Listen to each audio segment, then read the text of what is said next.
Tonight, you are stepping through a door that has been closed for a very long time. Not a dramatic door, not a grand, echoing entrance with marble columns and chandeliers blazing overhead. No, this is a quieter door, a narrow one perhaps, set into the side of a Victorian townhouse somewhere in London or Boston or the wet, cobblestone streets of Edinburgh. It is the kind of door that sticks a little in damp weather, the kind that takes a firm hand, and behind it there are secrets.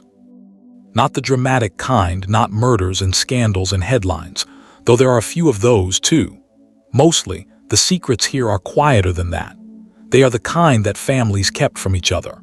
The kind that were buried in letters that were never meant to be found, pressed between the pages of Bibles that nobody quite dared to throw away.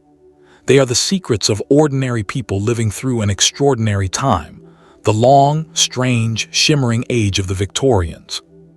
The age of gaslight and empire, of propriety and poverty, of drawing rooms draped in heavy velvet and cramped tenement rooms where 17 people shared a single cold tap. Tonight, you are going to hear about the lives that lived beneath the polished surface of all of that. Settle in. There is no hurry. The night is long and quiet, and the history we are about to move through together is patient.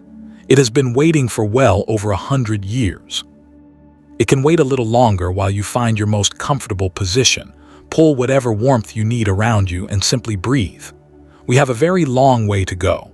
Before we begin, if you find that this kind of storytelling suits you, slow, careful, historically grounded, designed for late nights and long rests, then it would mean a great deal if you subscribe to this channel. There is more where this comes from, a great deal more. New episodes come regularly, and every one of them is made with this same quiet attention to detail, this same unhurried pace. A simple click whenever you feel ready is all it takes. And if you are already here, already a regular visitor to these long evenings of history, then thank you, truly. Now, let us go back. The architecture of secrecy, the Victorian home, and what it was built to hide the Victorian home was, above all else, a performance. This is not a cynical observation. It is, in fact, one of the most useful things you can understand about the era as a whole. The Victorians were acutely, almost painfully aware of how they appeared to the world. Their homes were the stage upon which their social identities were constructed and maintained every single day, and every element of those homes, from the color of the wallpaper to the quality of the silver on the dining table, communicated something precise and intentional to anyone who walked through the front door. And the front door itself mattered enormously. In London, particularly, the architecture of the Victorian terraced house was designed with a kind of social choreography built directly into the brickwork. There was the front door for guests and family. There was the area steps, that narrow flight of stone stairs leading down below street level to the kitchen entrance, for tradespeople, deliveries, and servants. The separation was physical, literal, baked into the very structure of the building. A coal merchant did not come through the front door. A gentleman caller did not descend to the kitchen. Everyone moved through the correct channels. It sounds rigid, and it was. But within that rigidity, within those carefully maintained partitions, entire secret worlds operated with remarkable freedom. Because the thing about a performance, about any well-maintained performance, is that it requires enormous backstage space. The Victorian household that presented a face of calm respectability to the street could contain within its walls a gambling debt so severe it had reduced the family to eating bread for dinner while still keeping up the subscription to the right clubs. A marriage that had ceased to function in any meaningful emotional sense, maintained entirely for the sake of appearances and the children's prospects. A servant who was, quietly and without anyone quite saying so, the illegitimate child of the master of the house. An elderly relative kept in an upper room, fed and clothed but never under any circumstances brought into company, because her mind had begun to wander in ways that were both distressing and socially catastrophic. All of these things, all at once, behind one perfectly painted front door. And this is where we begin. Not with kings or prime ministers or the great sweeping geopolitical forces that historians usually favor. We begin in the home. In the parlor with its heavy drapes and carefully arranged photograph frames. In the kitchen, where the range fire burned from 4 in the morning until late at night. In the nursery on the top floor, cold in winter and stifling in summer, where children were raised by women who were paid a few shillings a week to love them on their parents' behalf. We begin in the places where Victorian people actually lived. A long, slow pause. The ambient sound shifts very slightly, perhaps the suggestion of rain. Very light, very far away. The word Victorian, strictly speaking, refers to the reign of Queen Victoria, 1837 to 1901. 64 years. An extraordinary span of time, so long that it contains within it multiple distinct eras, each with its own flavor and social texture. The young Victoria's reign, with its industrial upheaval and political agitation. The middle years, defined by grief after the death of Prince Albert in 1861, a grief so total and so theatrically expressed that it reshaped British mourning culture for decades. The later years, gilded and imperial, and already beginning to sense, in some subterranean way, that the great century was not going to last forever. And across all of those years, through all of those changes, the home endured as the central unit of Victorian life. The Victorians were, at their core, domestic creatures. They believed in the home with an almost religious fervor. The home was the hearth of civilization. The home was where character was formed, where virtue was cultivated, where the better angels of human nature were supposed to find their most natural expression. The philosopher John Ruskin wrote in 1865 that a home is the place of peace, the shelter, not only from all injury, but from all terror, doubt, and division. It is one of the most quoted passages from Victorian literature. It is also, when you look at what Victorian homes actually contained, one of the most poignant, because the home was also the place where terror lived quite often, where doubt festered, where division was maintained by thick walls and careful silence. Let us begin with a family. A real family, though we will change their name, as the historical record is complicated enough without adding unnecessary confusion. Let us call them the Hartleys. The Hartleys of Manchester, 1867. The father, William Hartley, was a mill manager, not the owner of the mill, but the man who ran it on a day-to-day basis, which placed him in that peculiarly anxious position in the middle of the Victorian class system. He had enough income to employ 2 servants. He lived in a respectable terraced house with a small garden. His wife, Eleanor, played the piano in the evenings and attended the right church on Sunday mornings. They had 4 children, 2 boys 12 and 8 and 2 girls 10 and 5. On the surface, the Hartley family was exactly what they appeared to be. Beneath the surface, William Hartley was maintaining a second household. Not a scandalous one, or not scandalous in the way you might immediately imagine. There was no mistress. The second household was his mother, 71 years old, half blind, living in 2 rooms in a less respectable part of town with a woman from the neighborhood paid to look after her. William visited her every week. He paid her rent. He brought her food. He never ever told Eleanor about her. He never told his children that their grandmother was alive. He had his reasons. His mother had never approved of Eleanor. There had been words years ago before the marriage. His mother was not the kind of woman who forgot or forgave, and neither, in her way, was Eleanor. William had made a calculation early in his marriage that the cost of reconciling them was higher than the cost of keeping them separate, and so he had gradually, carefully, allowed Eleanor to believe that his mother had died some years before. He told himself that his mother agreed with this arrangement. He told himself that she preferred the solitude. He told himself many things. His mother, in her 2 rooms on the other side of town, told herself different things. But she kept his secret because she loved him, and because she was proud, and because the woman paid to look after her was kind enough, and the rent was paid on time, and there was food enough. And at 71 she had learned that the world did not rearrange itself to suit anyone's preferences, including hers. When William Hartley died in 1882, his mother was still alive. She was 86, and her mind was still clear enough to understand what had happened. One of the neighbors fetched Eleanor, who came to collect her husband's body, and the 2 women met for the first and only time, standing in a narrow hallway smelling of old coal and cooking grease. We do not know what they said to each other.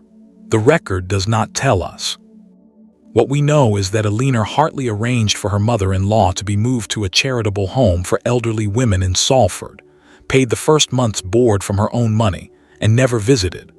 We know that William Hartley Jr., 27 at the time of his father's death and working as a solicitor's clerk, discovered the truth during the legal process of settling the estate and was, by all accounts, shattered by it. He visited his grandmother twice before she died, 14 months later. He brought her flowers the second time. She told him he had his grandfather's nose. We know none of this from official records. We know it from a diary. Eleanor Hartley kept a diary from 1865 until 1899, 34 years of daily entries, written in a small, careful hand in a series of identical black-covered notebooks.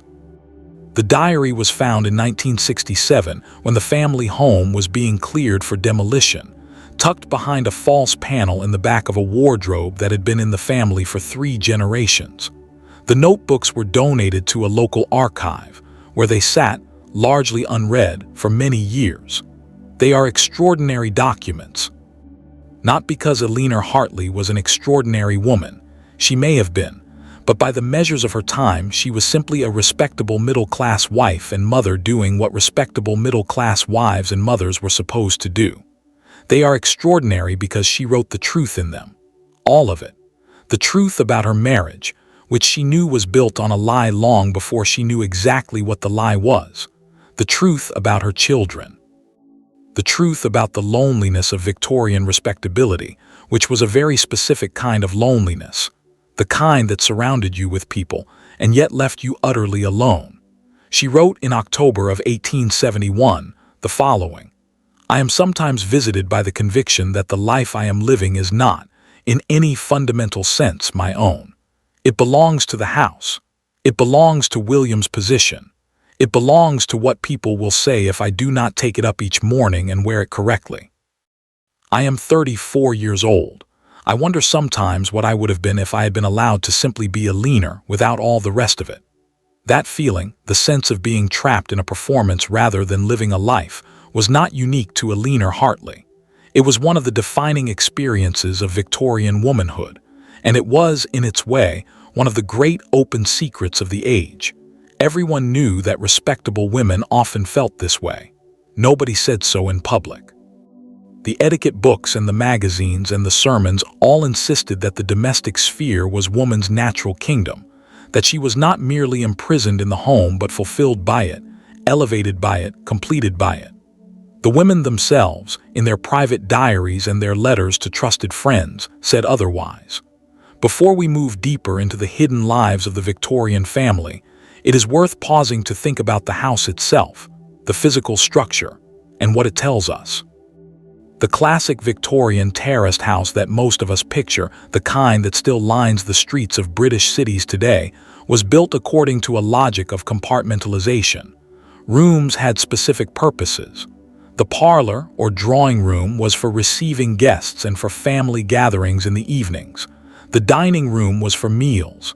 The kitchen was for cooking. The bedrooms were for sleeping. Even the garden, if there was one, was divided. The front garden was public-facing, maintained with an eye on the street, while the back garden was private. And within the house there was a vertical logic too. The higher up you lived, the less important you were, or the less visible. The grand reception rooms were on the ground floor. The family bedrooms were 1 floor up. The servants slept in the attic or, in larger houses, in the basement. The nursery was as far from the adult world as the architecture could manage. This spatial arrangement had profound consequences for family relationships. Servants who lived in the house were simultaneously intimate with the family and invisible to them. A parlor maid who had been with a household for 20 years had an extraordinarily detailed knowledge of the family's private life. She had made the beds. She had emptied the chamber pots. She had carried the trays. She had been in the room, quiet and still in her black dress, while conversations happened around her as if she were a piece of furniture. And the family, for its part, had a profound and genuine knowledge of almost nothing about her. This asymmetry, servants who knew everything, employers who knew almost nothing, was one of the most peculiar features of Victorian domestic life, and it generated its own particular form of secret keeping.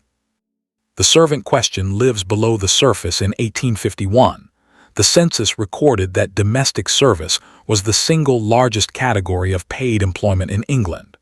1 in 3 women between the ages of 15 and 25 in England and Wales was working as a domestic servant of some kind. By 1891, there were approximately 1.4 million women employed in domestic service. This was not a marginal social phenomenon. This was the infrastructure upon which Victorian middle and upper class life was built, and yet we know remarkably little about these women.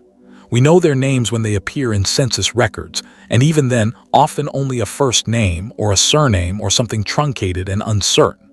We know their wages sometimes when household account books survive.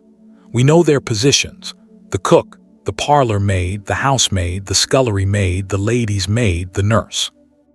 The hierarchy of the servants' hall was as precisely stratified as the social world it mirrored. What we know much less well is what they thought, what they felt, what they dreamed about, what they endured. This is partly because most domestic servants did not leave written records. Many were not fully literate. Many who were literate had neither the time nor the privacy to write.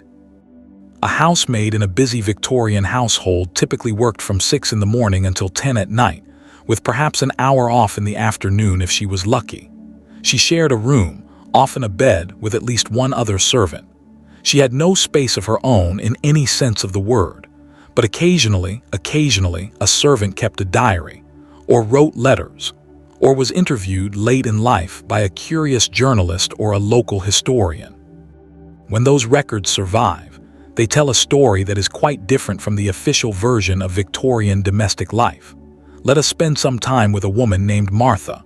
Martha was born in 1852 in a village in rural Shropshire. Her father was a farm laborer. Her mother took in washing. Martha was the eldest of 6 children, and when she was 13 years old, the family's circumstances were sufficiently precarious that she was sent into service at the house of a local clergyman. She was paid £3 a year. She slept in a room above the kitchen. She was responsible for lighting the fires, cleaning the grates, polishing the boots, and laying the table for meals. She did this for 4 years. Then in 1869, she was given what her employer called a character, a written reference, and she moved to a larger household in Shrewsbury, where she became an under-housemaid at £7 a year. Over the next 30 years, Martha moved 7 times. Each move was slightly upward. Better households, better wages, more responsibility. By 1895, she was the head housemaid in a substantial house in Kensington, London, earning £22 a year, with a room to herself and the authority to direct 2 junior housemaids and a scullery maid. This was, by any measure, a successful career in domestic service. Martha had risen about as far as a woman in her position could reasonably expect to rise without becoming a housekeeper, and she had considered that transition, weighed it, and declined it. Housekeepers, she had observed, had more authority but more responsibility and more isolation. They dined alone. They were neither fish nor fowl, too senior to be comfortable in the servants' hall, too junior to be comfortable in the family's rooms. Martha preferred to be where she was. She kept a diary. Not a detailed one. She had neither the time nor the literary inclination for elaborate prose. Her entries were brief, factual, often laconic, but they accumulated over 30 years into a picture of extraordinary richness. The diary was found by a great-niece in 1974 and eventually made its way to a collection of working-class women's papers at a university archive, where a researcher working on Victorian domestic service discovered it in 2011 and made it the centerpiece of a remarkable study. From Martha's diary, we learn several things that the official history of Victorian domestic service does not generally tell us. We learn first that the relationships between servants in a household were often as complex and charged as any family dynamic. The hierarchy of the servants' hall was real and felt. A cook who had been in a household for 15 years and considered herself the undisputed authority below stairs was not going to accept challenges to that authority from a new head housemaid who had arrived with grand ideas.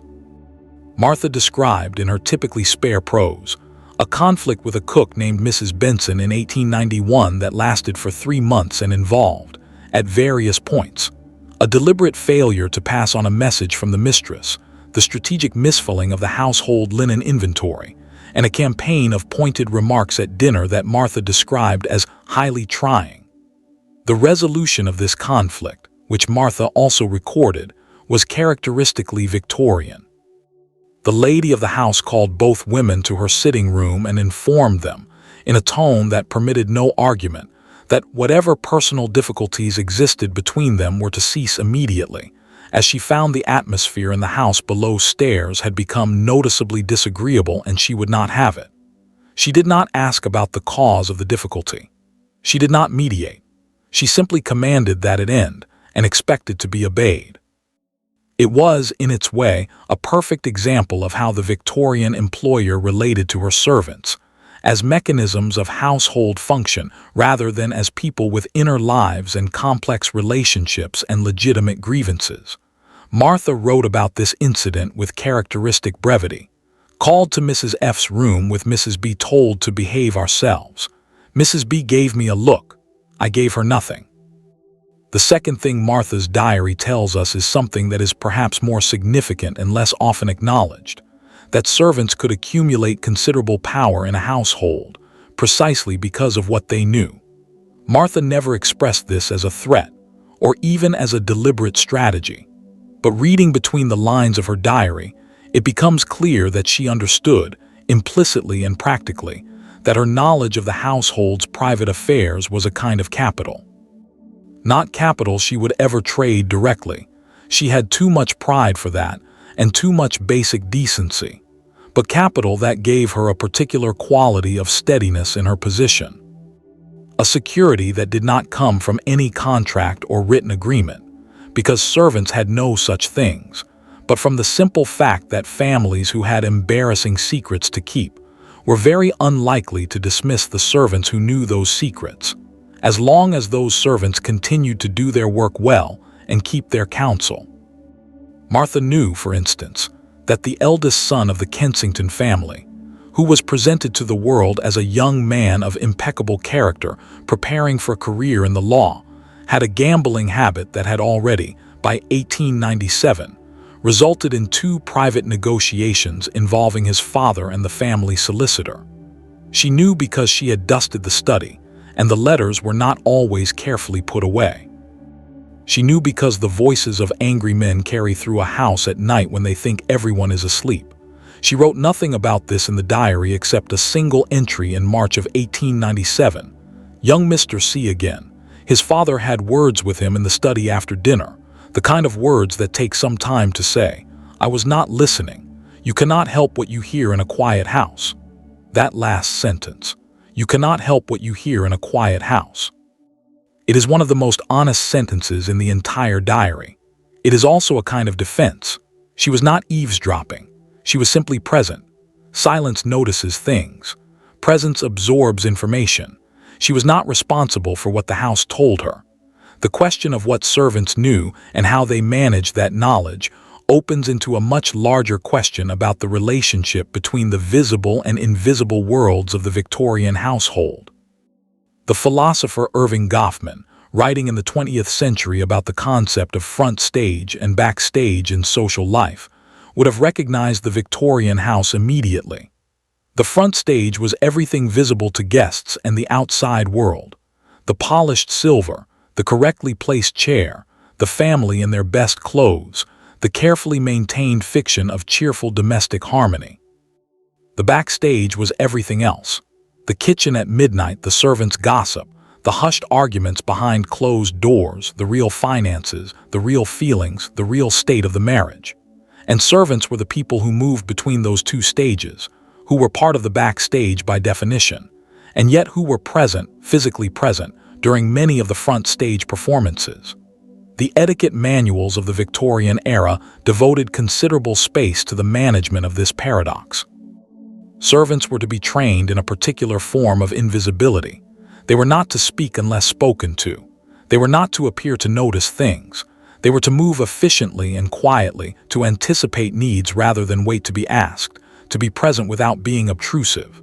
The ideal servant was, in the language of one 1880s household management guide, a mechanism so well ordered that the family scarcely notices its operation. A mechanism, not a person. And yet here is Martha, in her small, careful handwriting, noticing everything. Here is Martha, observing with completely clear eyes the gap between the family, the Kensington household, presented to the world, and the family they actually were. Here is Martha, keeping the secret about young Mr. C and his gambling without anyone having asked her to, out of some combination of professional discretion, personal loyalty, and pragmatic self-interest that she probably could not have articulated clearly even if someone had asked. Here is Martha, invisible and entirely present, a mechanism that never quite stopped being human. It would be misleading, though, to paint only a picture of servants as passive repositories of other people's secrets.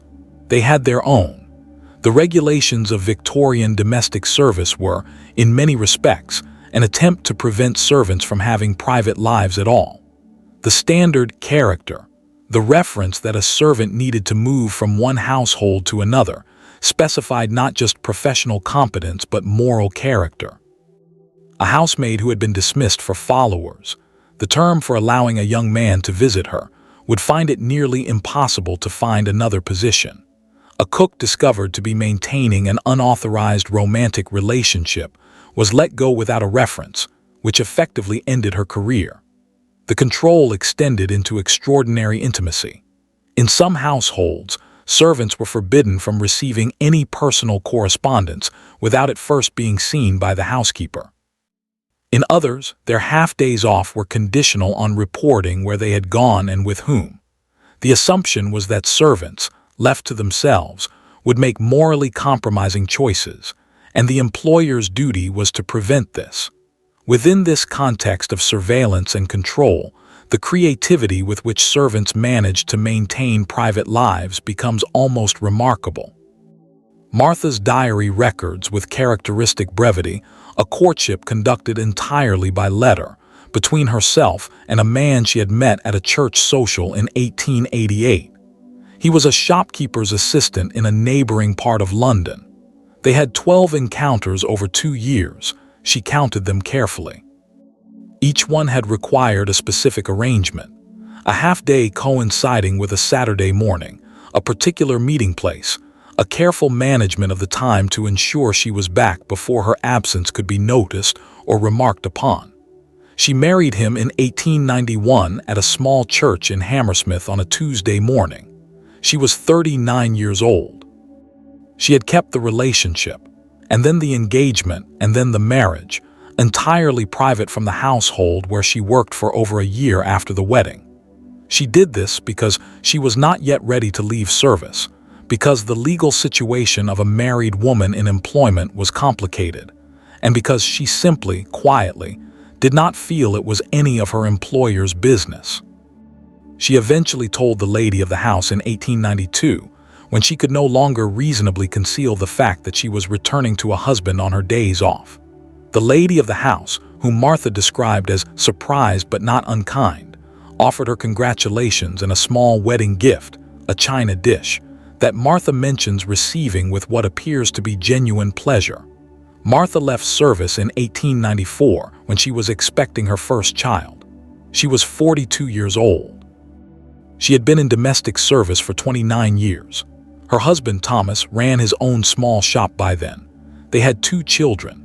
Martha kept the diary for another 11 years, through a completely different kind of life, and the entries from those years have a different quality, slightly more spacious, slightly more candid, as if she were, at last, writing for herself rather than for a record that might be found. The final entry in the diary is dated November 12, 1905. Martha was 53 years old. She wrote, "Cold today. Thomas has the cough again. Ellen is learning her letters very nicely. I made a beef stew this afternoon that turned out well. I am content." 4 words at the end of 37 years of careful, compressed, often quite lonely history. I am content. It is, I think, one of the most moving endings in the entire archive. The architecture of marriage, what the Victorians really thought about love in 1847. A woman named Anne Griffiths wrote a letter to her sister Margaret that began, "I am to be married in the spring to a man I have met 4 times. He seems perfectly respectable. I have nothing against him. I imagine we shall get along well enough." This letter, which survived because Margaret kept it, and because Margaret's descendants eventually donated her correspondence to a local archive, tells us something important about Victorian marriage, at least, the kind of marriage that middle and upper-class Victorian women were likely to experience. The word love does not appear in the letter. This is not necessarily because love was absent from Anne's life or hopes. It is because in 1847, love was not, for women of Anne's social position, the primary purpose of marriage. Marriage was an economic and social arrangement. It determined where you would live, how you would live, what your social standing would be, and most crucially, whether you would live at all. An unmarried woman of the middle class in Victorian England occupied a deeply precarious position, dependent on the goodwill of male relatives, excluded from most paid professions, with no legal claim to property or income of her own. Marriage was not merely desirable, it was, in most practical senses, necessary. And yet the Victorians also talked about love constantly. Their novels were saturated with it. Their poetry was almost entirely about it. Their magazines ran articles about the proper emotional foundations of a happy marriage, the importance of compatibility, the dangers of marrying for money without affection. The culture of the age was simultaneously arranged around a deeply transactional view of marriage and saturated with the language of romantic love.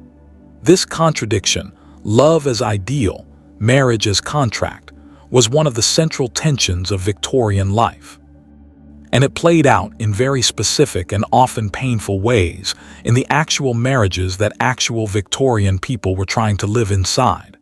Let us stay with women for a moment, because their experience of this tension was the most acute. When a Victorian woman married, she underwent what was, legally speaking, a form of dissolution. The legal doctrine of coverture, which had medieval roots but remained substantially in force in England until the Married Women's Property Acts of 1870 and 1882, held that a married woman had no independent legal existence. She could not own property. She could not enter into contracts. Any money she earned or inherited became legally her husband's. Her children were legally his. She could not in most circumstances sue or be sued independently. She became, in the eyes of the law, part of her husband. This was not experienced by most Victorian women as a sudden, dramatic loss. It was the reality of the world they had grown up in. It was what they expected. It was, in many ways, what they had been trained for, because the preparation of middle and upper-class daughters for marriage was the central project of their education. They learned to run a household, to manage accounts, to play an instrument, to draw competently if not brilliantly, to manage servants, to receive guests, to write letters, to dress correctly for every occasion. They were not, generally, educated in how to be autonomous individuals, because they were not expected to be. In this context, the decision of who to marry was one of the few areas where a Victorian woman might exercise something like personal agency, and even here, that agency was heavily constrained. She could, in theory, refuse a man, but she could not, in most families, refuse indefinitely. The window of marriageability was narrow, roughly from the age of 17 to the mid-20s. Every year that passed without an engagement was a year of increasing anxiety for the young woman and her family. By 30, an unmarried woman was spoken of in terms that have since become clichés because they were used so often. She was on the shelf. She was a spinster. She was spoken of with a combination of pity and barely concealed contempt that was, when you look at it directly, quite brutal. The fear of this outcome shaped everything. We see it clearly in the correspondence of the period. Young women writing to each other about the candidates available to them, assessing them with a clarity and pragmatism that might seem surprising until you understand that they were, quite literally, making decisions that would determine the entire course of their lives. We see it in the diaries, the calculations, the negotiations with themselves, the weighing of affection against security, security against compatibility, compatibility against the pure fact of time running out. A woman named Catherine Hanbury, writing in her diary in 1864 at the age of 22, recorded a conversation with her mother about a particular suitor. "Mama says that Mr. L is a good man, and that I should not let my feelings on the matter of his conversation, which I find not stimulating, stand in the way of what is sensible. She may be right. She usually is. I am simply not certain that I can spend 50 years conversing with someone who has nothing to say about anything I find interesting." She married Mr. L the following spring. 22 years later, in 1886, she wrote, "44 years old today, married 22 years, the children are well, Thomas is well, the house runs smoothly. I sometimes think that the woman I was at 22 who worried about conversation would find the woman I am now quite alien. I do not miss much. I have my reading. It is, again, a complicated kind of document. It is not a cry of anguish. Catherine Hanbury does not say she is unhappy, but she is describing a life lived within very specific, very narrow parameters, a life in which my reading is the space that remains her own, a life in which she does not seem to have become intimate in any meaningful sense with the man she has lived beside for 22 years. This was not unusual. The emotional distance between Victorian husbands and wives, particularly in the middle and upper classes, was often considerable and was partly structural. The separate spheres ideology, the idea that men operated in the public world of commerce and politics while women operated in the private world of the home, meant that husbands and wives frequently had quite different daily experiences, different social worlds, different conversation partners. They might eat together in the evenings. They might spend Sunday afternoons together, but the fabric of daily life was largely separate.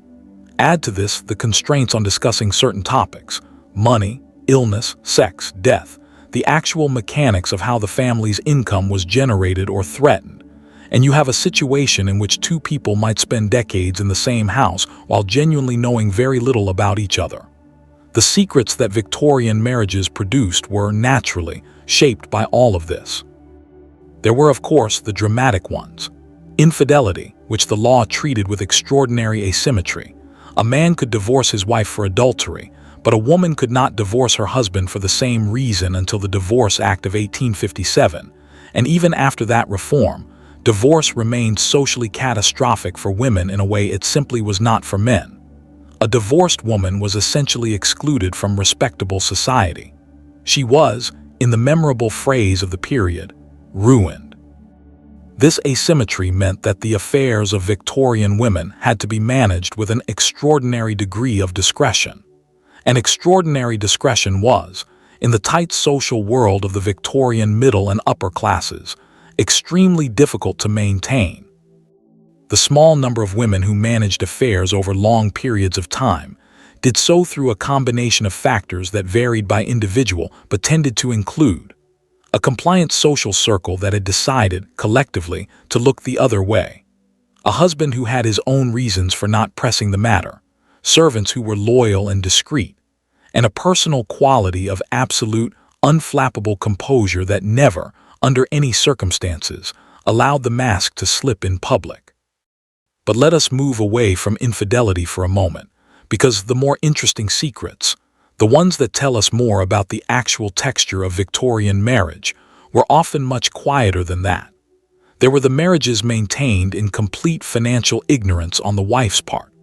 Victorian men frequently managed the family finances as a private matter, telling their wives what they needed to know and no more.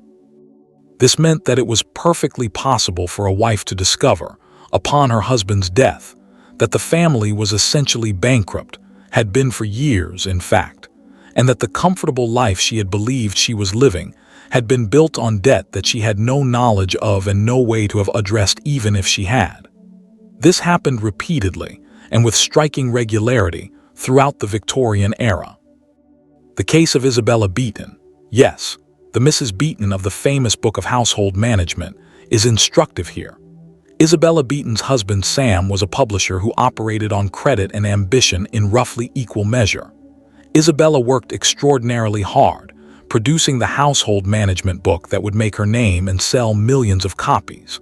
What she may not have fully known, until it was too late to matter, was the degree to which Sam's business affairs were precarious. He died young from syphilis, a disease that raised its own set of carefully maintained family secrets. Isabella died at 28, having survived the deaths of 2 children and a husband. The book she had written would outlive her by over a century and a half. Then there were the marriages kept together by sheer force of social necessity long after any pretense of affection or even basic compatibility had dissolved. The Victorian legal system made divorce difficult, expensive, and socially destructive for both parties, but particularly for women. The result was a very large number of marriages that continued in name and structure, while the human relationship at their center had essentially ceased to exist. These marriages were maintained through the separate spheres arrangement, through the buffer of servants and children and social engagements, through the cultivation of a kind of busy, polished surface beneath which nothing real needed to pass. The term that was sometimes used quietly among women of the period was living as strangers. It was not a dramatic description.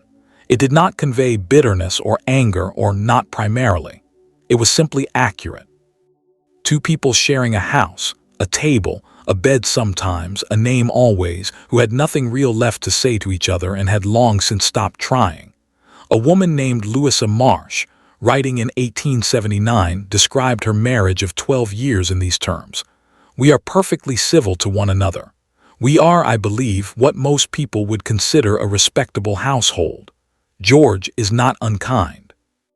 He is simply not present in any sense that matters to me, and I am, I suspect, not present to him either. We have become very efficient at occupying the same spaces without actually meeting." George Marsh, for his part, left no diary. We do not know what he thought. He may have been perfectly satisfied with the arrangement. He may have been as lonely as Louisa. He may not have thought about it at all. This is the fundamental limit of the historical record when it comes to Victorian marriage. We hear from the women who wrote.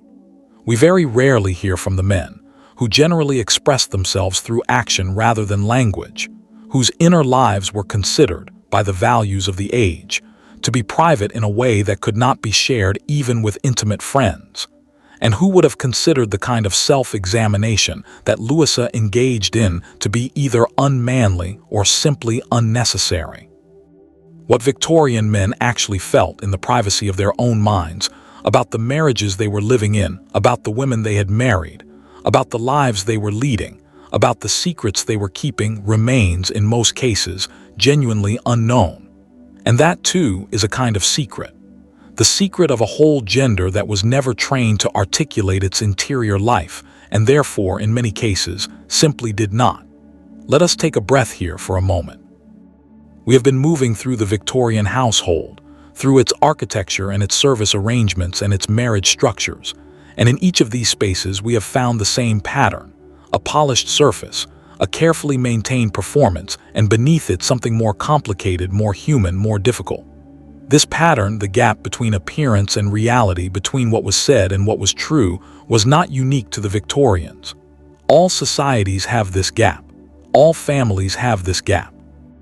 The reason the Victorian version is particularly rich, particularly interesting to explore, is partly the historical record they left behind, the diaries and letters and account books and census returns that allow us to get closer to their private lives than we can with many earlier eras, and partly the particular intensity with which the Victorians policed the performance. The louder the insistence on propriety, the more energetically the surface was maintained, the larger and more interesting the gap tended to be. And the Victorians were very loud indeed about propriety. They had, in fact, invented the version of respectability that much of the English-speaking world would inherit and argue with for the next 100 years. So the gap was large. and we are going to spend the rest of this night exploring it, one room at a time. The Children's Hour, What Victorian Childhood Was Actually Like There, is a painting by the artist George Elgar Hicks, completed in 1857, called Woman's Mission, Companion of Manhood. It shows a Victorian woman supporting a grieving man, her hand on his shoulder, her face gentle and steady and composed. It is, in miniature, the entire ideology of Victorian femininity. Woman as support, as comfort, as moral anchor. What is rarely mentioned about this painting is that Hicks made it as part of a triptych. The first panel was called Guide of Childhood. It showed a woman leading a small child. The third was called Comfort of Old Age, Woman as Guide, Woman as Companion, Woman as Comfort. It was not a painting about men's roles in any of these stages of life. The father in the Victorian symbolic order was not the guide of childhood. The mother was. The father was the authority, the provider, the figurehead.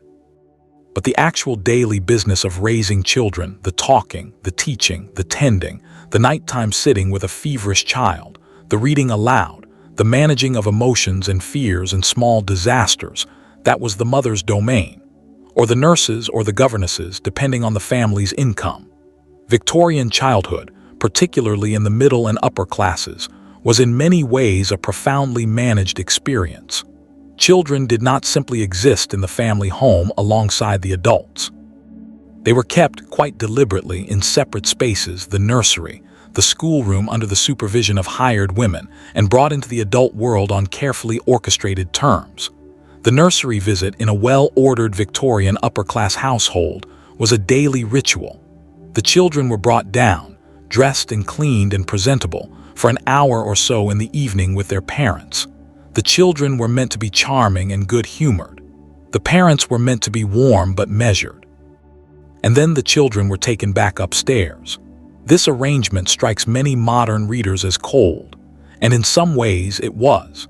The emotional intimacy between Victorian parents and children, particularly fathers and children, was often strikingly limited by modern standards. Men of the upper and middle classes frequently knew their children the way they knew their servants, by their function rather than their inner lives. But within the nursery itself, among the children and the women who cared for them, something much warmer and more complicated was happening.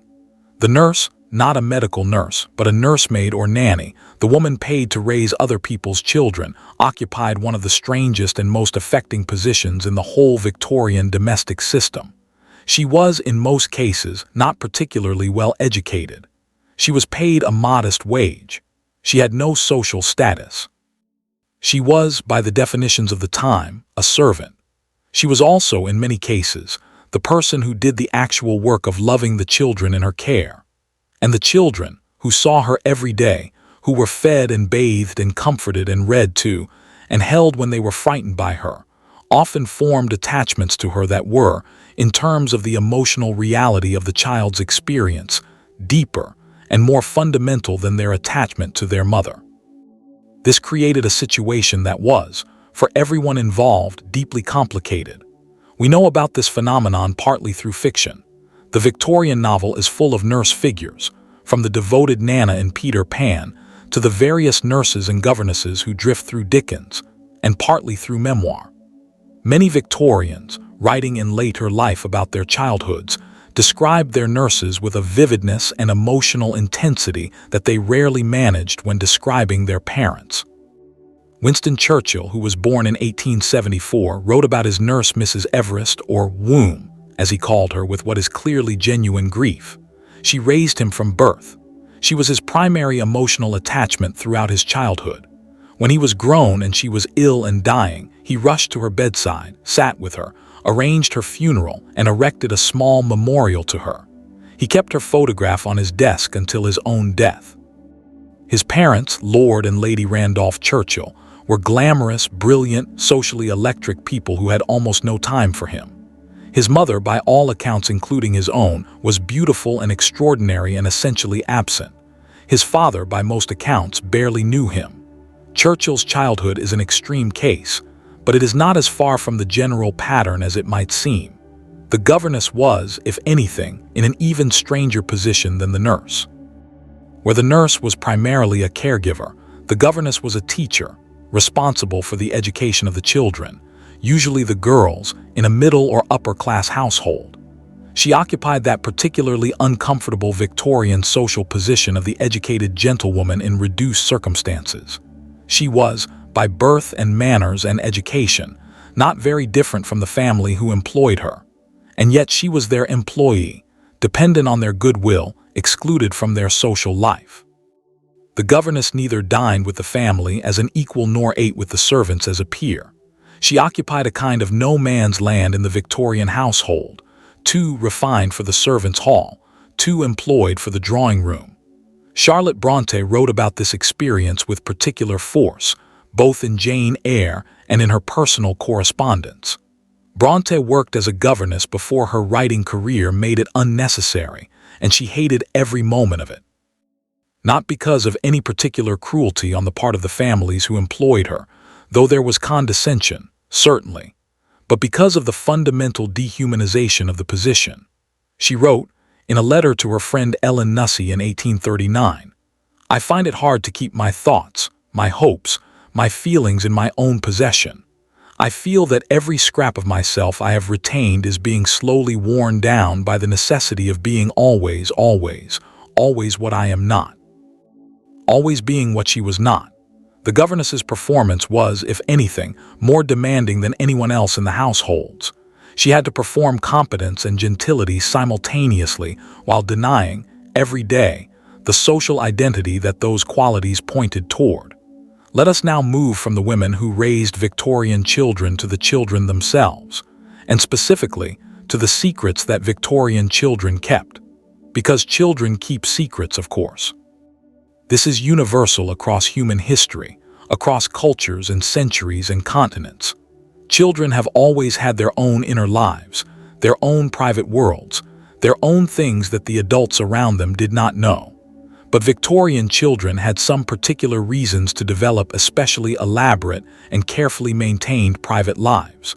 The first reason was the rigidity of the public performance they were required to maintain.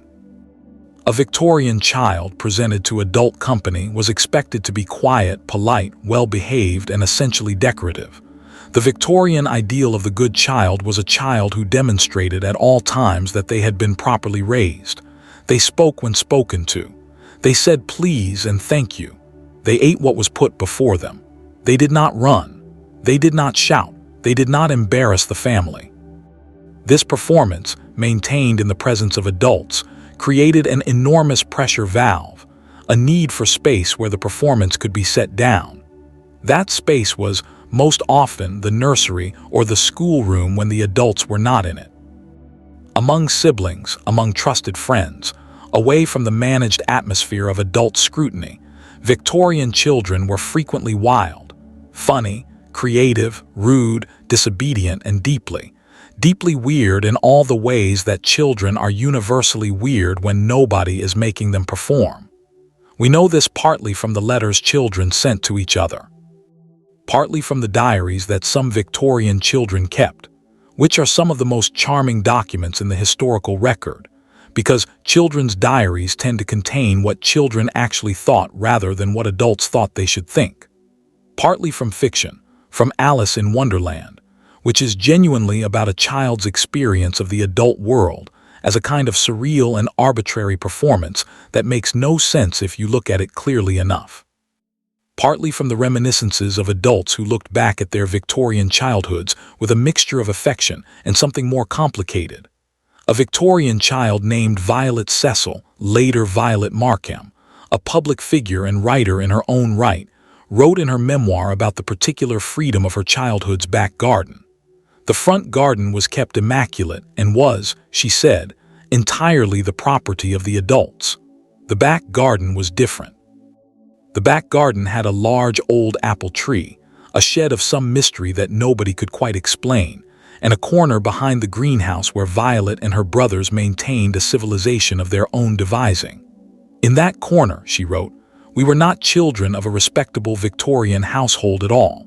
We were pirates or engineers or doctors of a very unconventional variety, or sometimes simply ourselves, which was the best and rarest thing to be. simply themselves, which was the best and rarest thing to be. It is a beautiful line, and it tells us something important, that the experience of simply being oneself, unself-consciously, without managing an impression, was rare enough in the Victorian world that Violet Markham remembered it specifically, treasured it, as one of the genuine gifts of childhood. There were darker secrets in Victorian childhoods, of course. The period's relationship to children's bodies, to children's health, and to the ordinary physical realities of childhood was shaped by a curious mixture of sentimentality and severity. Victorian culture idealized children with an intensity that borders, to the modern eye, on obsessive. The dead child was a particular object of Victorian mourning culture. The cherub, the small grave, the little shoes preserved in a box. Children's deaths, which were tragically common in an age before modern medicine and before effective sanitation, were occasions for an elaborate emotional performance that expressed genuine grief through a theatrical form. At the same time, the living child was subject to a regime of physical training that we would now recognize as harsh. Cold baths, rigid posture requirements, limited food, not from cruelty in most cases, but from the genuine Victorian belief that children's appetites needed to be disciplined like every other aspect of their character. Physical punishment, which was entirely unremarkable and legally permissible. The famous phrase, "spare the rod and spoil the child," was not a description of extreme views, but of perfectly mainstream Victorian parenting philosophy. Within this context, children's bodies were sites of secrets in a way that is, to the modern reader, immediately troubling. We do not need to be specific or graphic about this. The history is well documented elsewhere. What we can say here carefully is that the combination of the Victorian idealization of childhood innocence with the Victorian regime of physical discipline created a cultural blind spot, a difficulty in seeing certain things clearly, that had serious consequences for many children. The secrets that resulted from this blind spot were, in many cases, genuinely unspeakable within the family context. They were managed through silence, through the enormous capacity of the Victorian world for collective looking away, and sometimes through the simple fact that children who were harmed did not have the language to describe what had happened to them, because the language simply did not exist in Victorian public discourse. We will not dwell here. The night is meant to be restful. But it would be dishonest to describe the secrets of the Victorian family without acknowledging that some of those secrets were about harm, and that the architecture of Victorian respectability was, among other things, very good at concealing harm.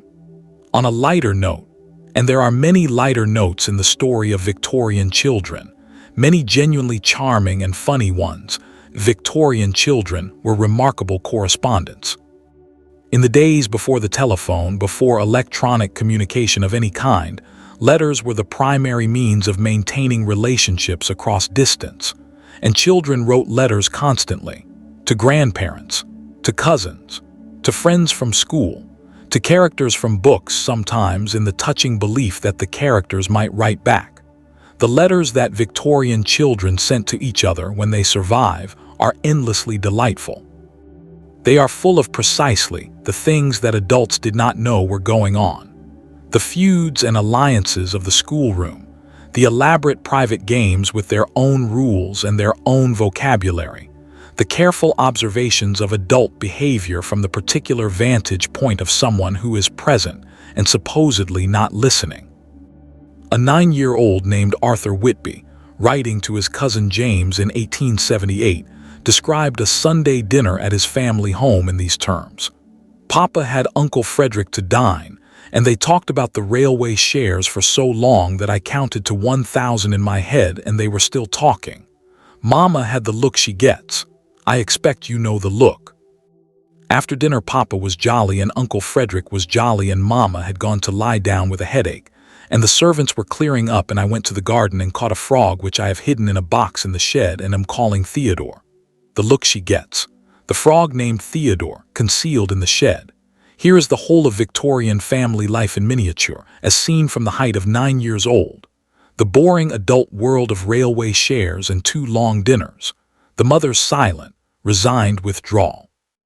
The jolliness of men who had been drinking port, and beneath it all, the child's private world continuing on its own terms, the frog in the box, the name Theodore, the small autonomous kingdom that no adult knew about.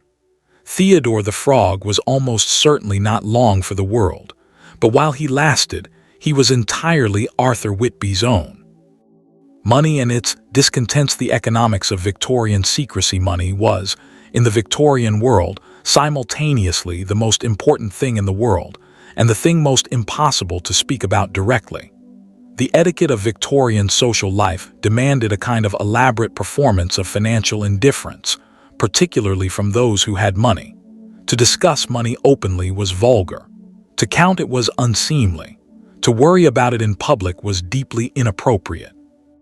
The ideal Victorian gentleman gave no indication, under any circumstances, that financial considerations influenced his decisions. He behaved as if money were simply a mechanism, a technicality, handled by lawyers and accountants and people of that sort, of no personal interest whatsoever to a man of his position. Meanwhile, of course, money was essentially everything. Social position, marriage prospects, the ability to educate your children, the neighborhood you lived in, the quality of your servants, the food on your table, the clothes on your back, the church you attended, the clubs you belonged to, all of it depended on money, tracked and managed and worried about continuously by virtually every family in the country. The gap between the performance of financial indifference and the reality of financial anxiety was, in many Victorian families, simply enormous. And it generated enormous secrets.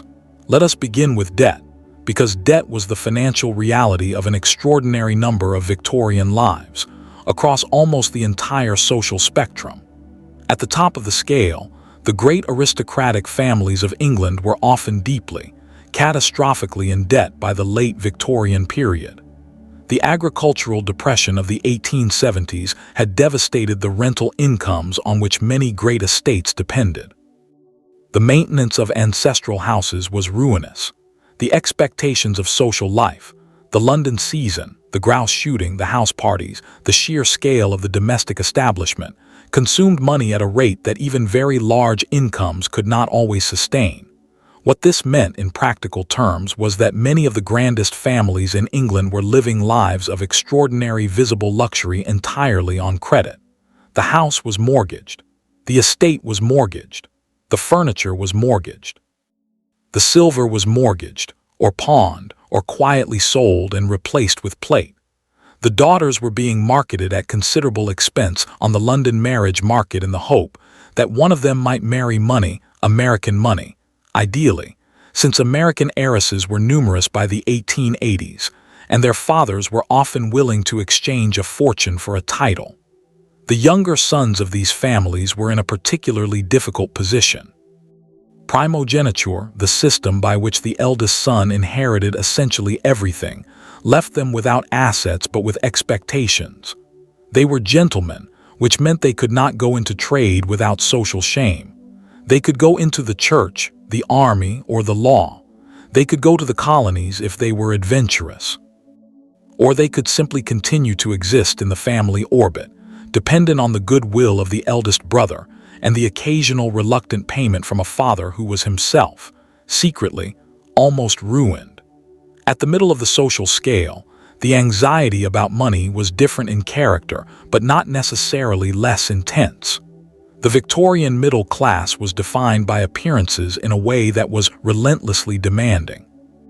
To maintain the appearance of middle-class respectability, to live in a respectable neighborhood, employ the necessary minimum of servants, dress the family correctly, send the sons to suitable schools, required a specific level of income. And that income was, for many families, either marginal or uncertain. The businessman whose trade had a bad year, the professional man whose health broke down, the clerk who was not promoted as quickly as he had hoped, the widow whose husband had left insufficient provision. All of these were people whose financial reality was drifting away from the financial appearance they were required to maintain, and the space between those two things was occupied by anxiety, by debt, and by secrets.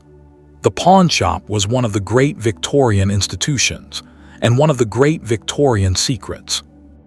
Items that could not be sold without triggering social questions, the wife's jewelry, the children's silver christening spoons, the sets of books that lined the study shelves, could be pawned quietly for cash that would carry the household through the month, and then redeemed, hopefully, when the money came in. The business of pawn shops required and promoted discretion. They understood their clientele. Many middle-class families conducted this business through an intermediary, a servant, or a trusted family retainer, so that the family's name did not appear in the pawnshop's books. A woman named Sarah Hooper, writing in her diary in 1875, described the process with a kind of desperate precision. "Sent the good candlesticks to Hartley's again. He knows me by now, or he would if I went myself, which I do not. Mary takes them. We pretend, Mary and I, that she is going on an ordinary errand.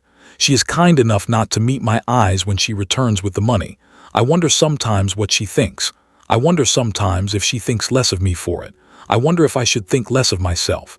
I think mostly I am too tired to think very much at all." Mary was the housemaid. She carried the candlesticks to the pawn shop. She brought back the money. She did not meet Sarah's eyes. Between the two of them, in that tiny moment of averted gaze, an entire social fiction was maintained. At the lower end of the social scale, financial anxiety was not a secret but a permanent condition of life so pervasive that there was nothing to hide. Working-class Victorian families did not have the luxury of pretending to be comfortable. They were simply poor, continuously, in the grinding, daily, body-level way that real poverty always feels. But even here, even in the most constrained material circumstances, the Victorian working class had its own economics of secrecy. The hiding of small savings from husbands who drank. The management of the family food money across a week when the wages came only at the end of it. The careful prioritization of which debts to pay this week and which to defer, with all the calculation and anxiety that implies.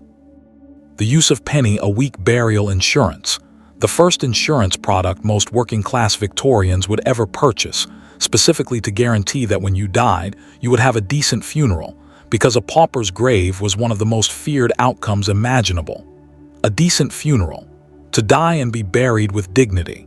This was not a trivial concern. It was a genuine priority, paid for out of incomes that barely stretched to food in families where every penny counted. And the management of this small weekly sum, the hiding of it, sometimes literally from other members of the family, was another layer of domestic secrecy.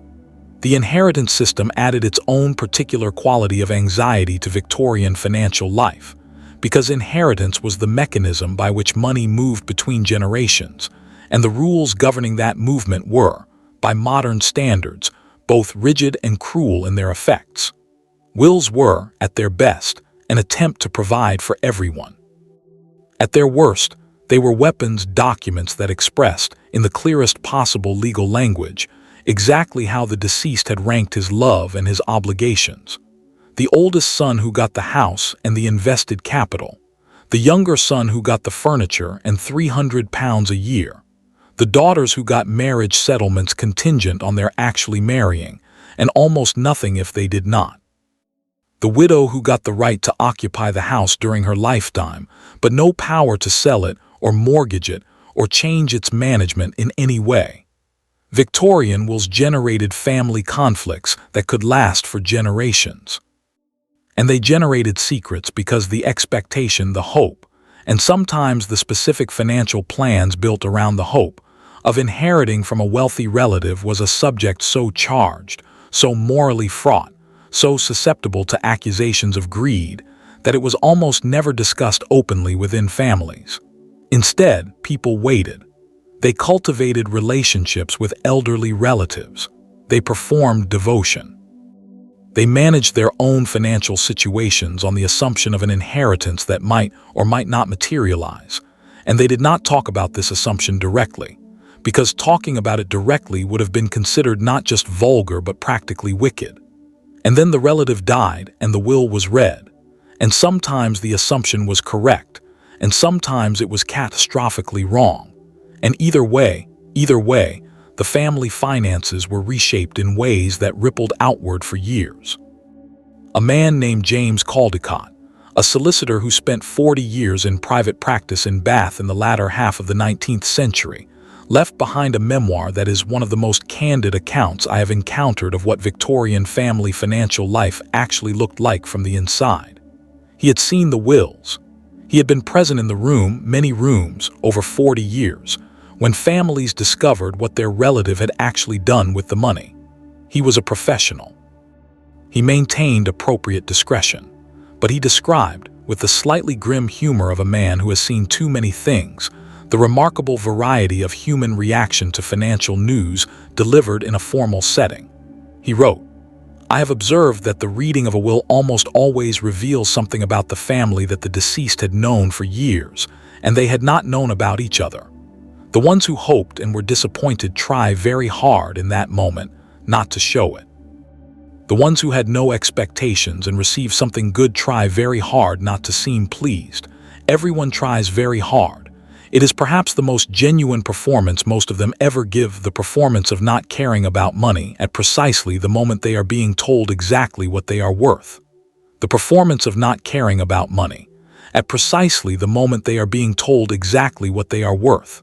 There it is again, the performance, the gap, the secret. The invalid's room, illness, medicine, and the body's hidden truth. One of the things that the Victorian era was very good at, in its peculiar way, was illness. Not the prevention of illness or the treatment of it. Victorian medicine, by modern standards, was primitive in its understanding of disease and sometimes actively harmful in its interventions. But the accommodation of illness, the social management of sickness, the particular Victorian way of making illness into a category of identity, a lifestyle, a whole mode of being in the world. The invalid was a recognized Victorian figure.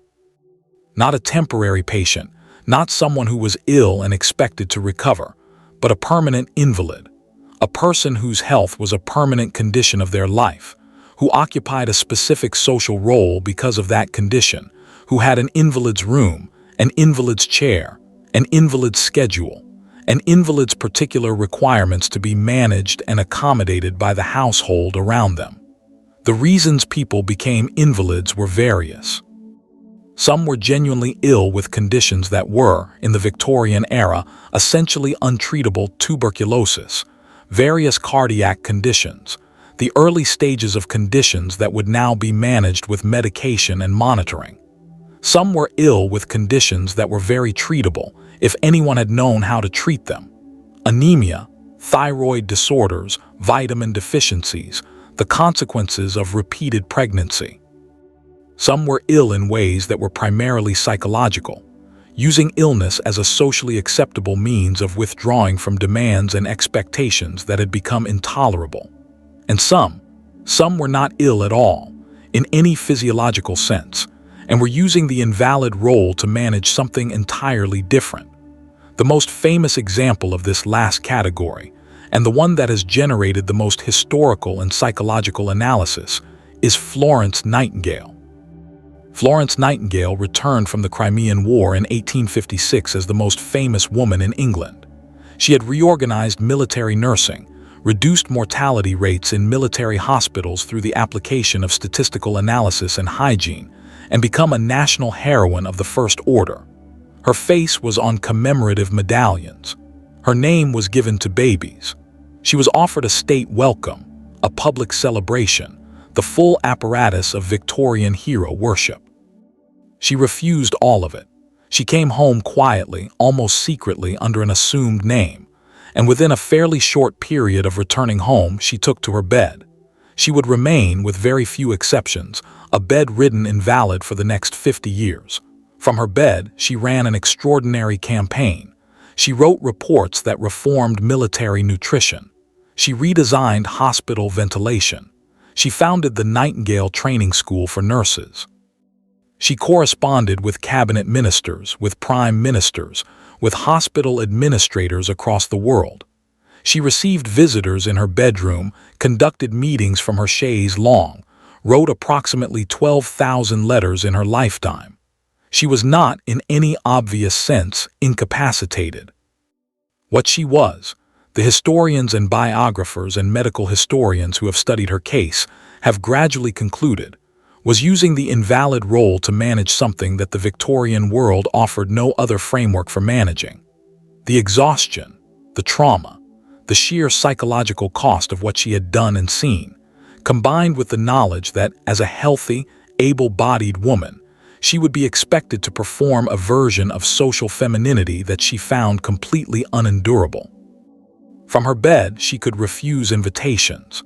She could decline to attend social functions.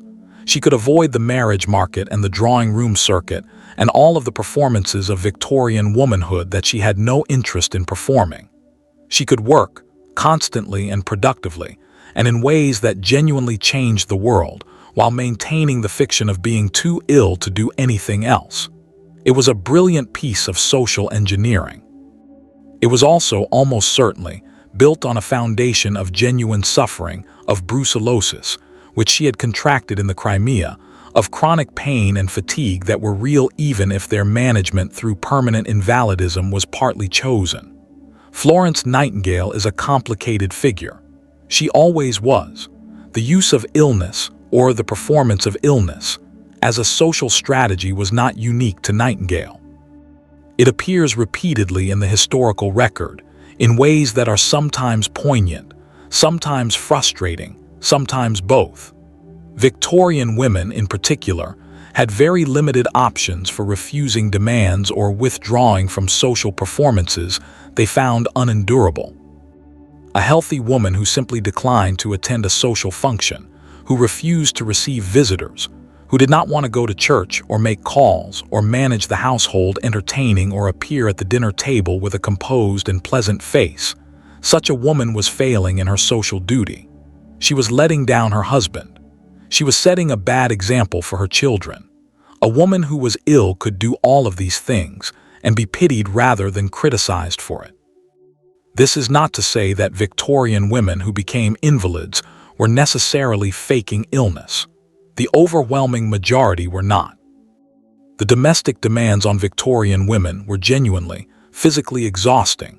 The management of large households without modern conveniences, the physical costs of repeated pregnancy and childbirth in an era before anesthesia or effective pain management, the restricted diet and restricted exercise that respectable femininity demanded, the tight corsetting that genuinely impaired breathing and organ function over time.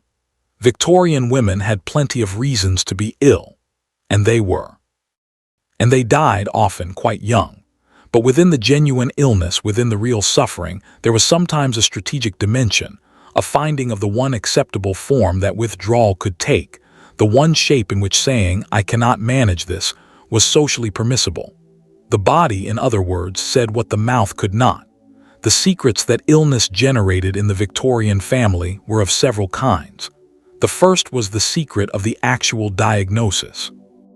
Victorian medicine was not capable, in many cases, of identifying what was wrong with a patient, not in any meaningful sense.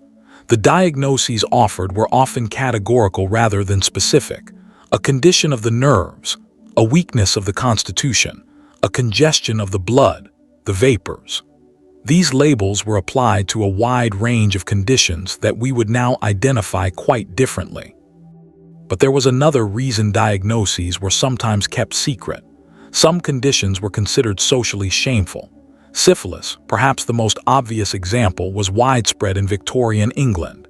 Estimates suggest it affected between 10 and 15% of the urban population by some periods, and was almost never named in family communication. It was referred to obliquely, if at all, a blood disorder, a condition contracted in youth, something along those lines. The family that knew or suspected what the actual diagnosis was kept the knowledge among the smallest possible circle and presented a different story to the outside world. The consequences of this secrecy were, in some cases, literally lethal. Isabella Beeton, whom we mentioned earlier, almost certainly contracted syphilis from her husband Sam, who had almost certainly contracted it before their marriage. The disease would contribute to the deaths of 2 of their children and to Isabella's own death at 28. The family's management of Sam's medical history, the careful silence, the oblique references, meant that Isabella may never have fully understood what was happening to her body or why. Tuberculosis, consumption, as it was called, was somewhat more openly acknowledged, because it had been so romanticized in the Victorian cultural imagination that the shame attached to it was, by mid-century, less acute than the stigma around venereal disease. The consumptive heroine coughing delicately into a handkerchief, pale and ethereal and somehow more beautiful for her dying, was a cliché that everyone recognized. Real tuberculosis was, of course, nothing like this. It was a long, grinding, disfiguring process that ended in terrible suffocation. But the cultural myth of beautiful consumption meant that at least the diagnosis could be spoken aloud. Mental illness was an entirely different matter. The Victorian treatment of mental illness, or what the Victorians categorized as mental illness, a category that was considerably broader and rather differently defined than our own, is one of the more disturbing chapters in the history of the family. The lunatic asylum was, by the mid-Victorian period, the primary institutional response to mental disorder. Large asylums in the countryside, often with reasonably humane intentions.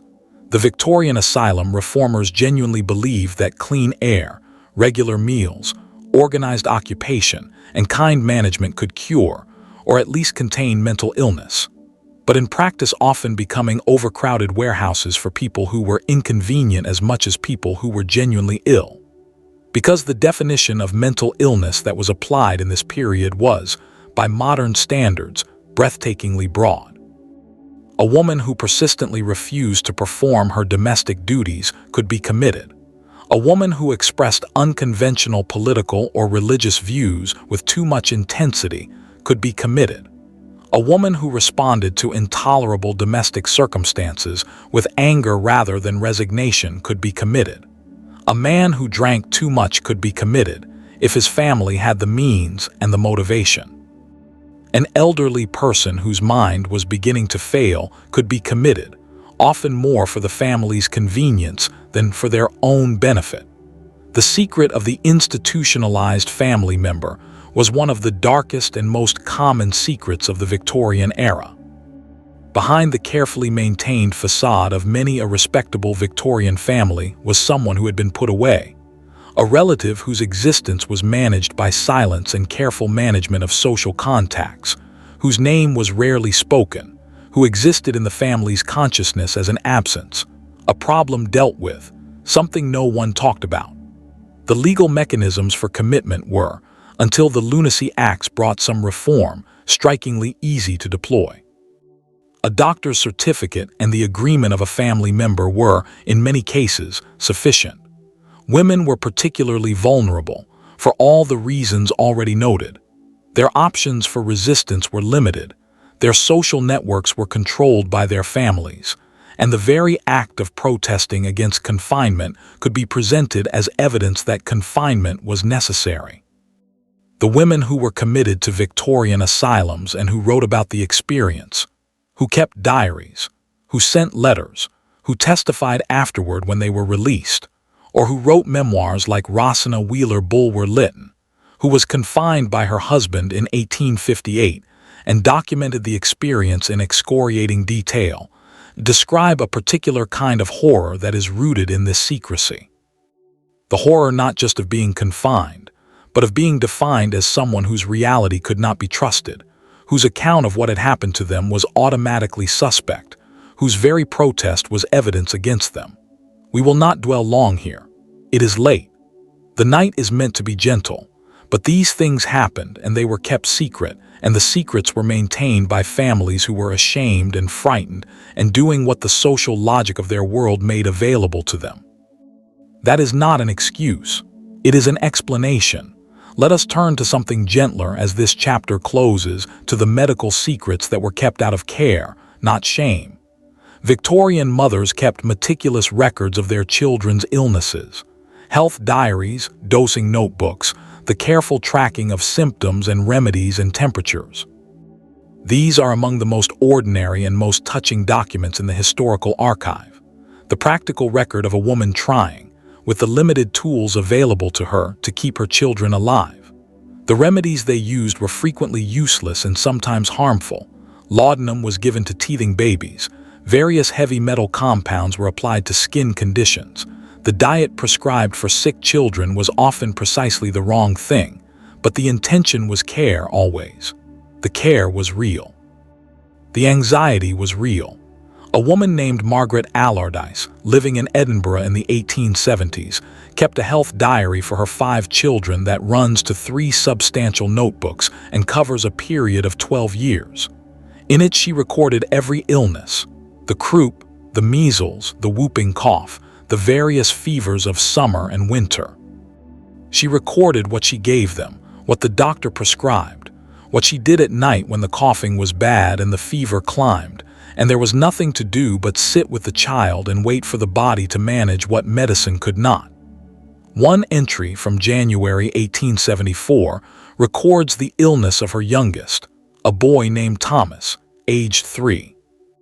The entry runs for 6 pages, far longer than any other in the diary, and details the course of a fever that brought the child to the edge of death, and then, somehow, released him.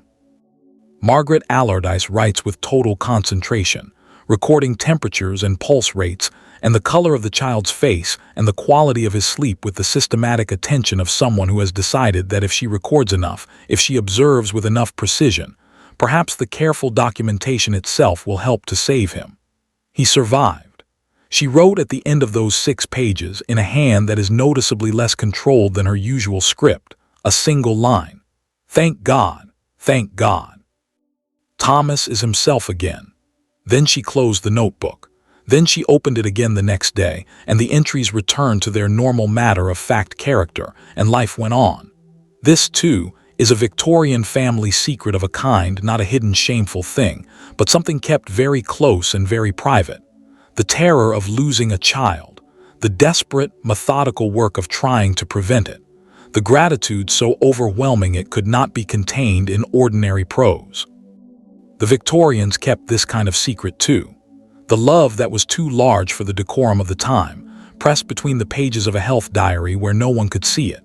Religion and its shadows, faith, doubt, and what families kept hidden on a Sunday morning in 1888, in a prosperous household in Bristol, a family prepared for church with the smooth efficiency that weekly repetition produces.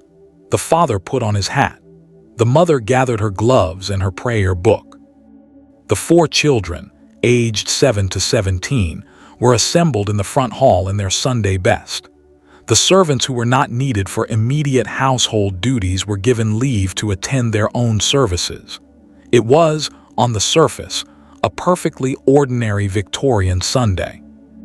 What was not visible on the surface was that the eldest son, 17, preparing for university, had spent the preceding 3 months reading Darwin, Huxley, and Spencer, and had arrived, quietly and privately and with some considerable distress, at the conclusion that he did not believe in God. He continued to attend church every Sunday for the next 4 years. He sang the hymns. He bowed his head during prayers. He went to communion at Easter and Christmas as the family tradition required. He said nothing. He wrote about this experience in his diary at the age of 22, looking back. The dishonesty of it troubled me enormously, and yet I could see no alternative. To have said to my father in particular that I had lost my faith would have been to break something that I did not have the courage to break. He was not a cruel man. He would not have cast me out. But he would have been, I do not have a better word, shattered, and I could not do that to him. He eventually told his father at the age of 26, after his father's health had begun to decline, in a conversation he described as the most difficult I have ever had and the most honest and strangely the most loving. His father, by then in his 60s and not well, had listened in silence for a long time. Then he had said, "I have sometimes wondered whether I believe it myself. Not the existence of God that I feel with certainty, but all the rest of it, the specific claims, the theology. I have read the same authors you have. I simply chose to keep reading the old books as well because the old books also contain truth, even if it is a different kind. And they had sat for a while in the garden in the autumn afternoon, two men who had kept the same secret from each other in different forms and said very little more. The Victorian relationship with religion was, like everything else, a performance with a complicated interior. The public face of Victorian England was Protestant Christian to its bones. The church was central to social life, to the ordering of the week through Sunday observance, to the rites of passage, baptism, marriage, burial that marked the stages of life, to the moral framework within which public conduct was supposed to be evaluated. The vicar or rector was a figure of social authority in every community. Church-going was not just a private act of worship, but a public declaration of belonging. And yet the Victorian era was also the great age of religious doubt. Darwin's On the Origin of Species, published in 1859, was the most famous single trigger for that doubt, but it was not the only one. Biblical criticism, the application of scholarly historical methods to the texts of the Bible, was producing, throughout the mid and late Victorian period, an increasingly uncomfortable picture of the scriptures as human documents with human inconsistencies, rather than the infallible Word of God. Geology had established, beyond any serious question, that the earth was vastly older than the 6,000 years that a literal reading of Genesis implied. The intelligent, educated Victorian who took their intellectual life seriously faced a genuine crisis of faith, or at least a genuine challenge to the simple, inherited certainties of childhood. And many of them managed this crisis exactly as the young man in the Bristol household managed his. In private, in silence, continuing the public performance of faith while the private reality became increasingly complicated. The distinguished Victorian poet Alfred Lord Tennyson spent 17 years writing In Memoriam, the poem that is, among other things, the most sustained and honest account of Victorian religious doubt that the era produced. He published it in 1850, and it was immediately recognized as speaking to something that vast numbers of Victorians felt but had no adequate language for. Queen Victoria famously said it was her comfort after the death of Prince Albert, which is interesting, because In Memoriam is not a poem of simple comfort. It is a poem about the terrifying possibility that there is no comfort, that death is simply extinction, that the universe does not care, that faith is a choice made in the face of evidence that points elsewhere. Tennyson kept the poem private for years while he was writing it. He was afraid of what people would say. He was afraid of giving ammunition to those who were already, by the 1840s, challenging the religious consensus. He was a famous man who could not afford to lose the respect of his audience by revealing that he was not sure what, if anything, he believed.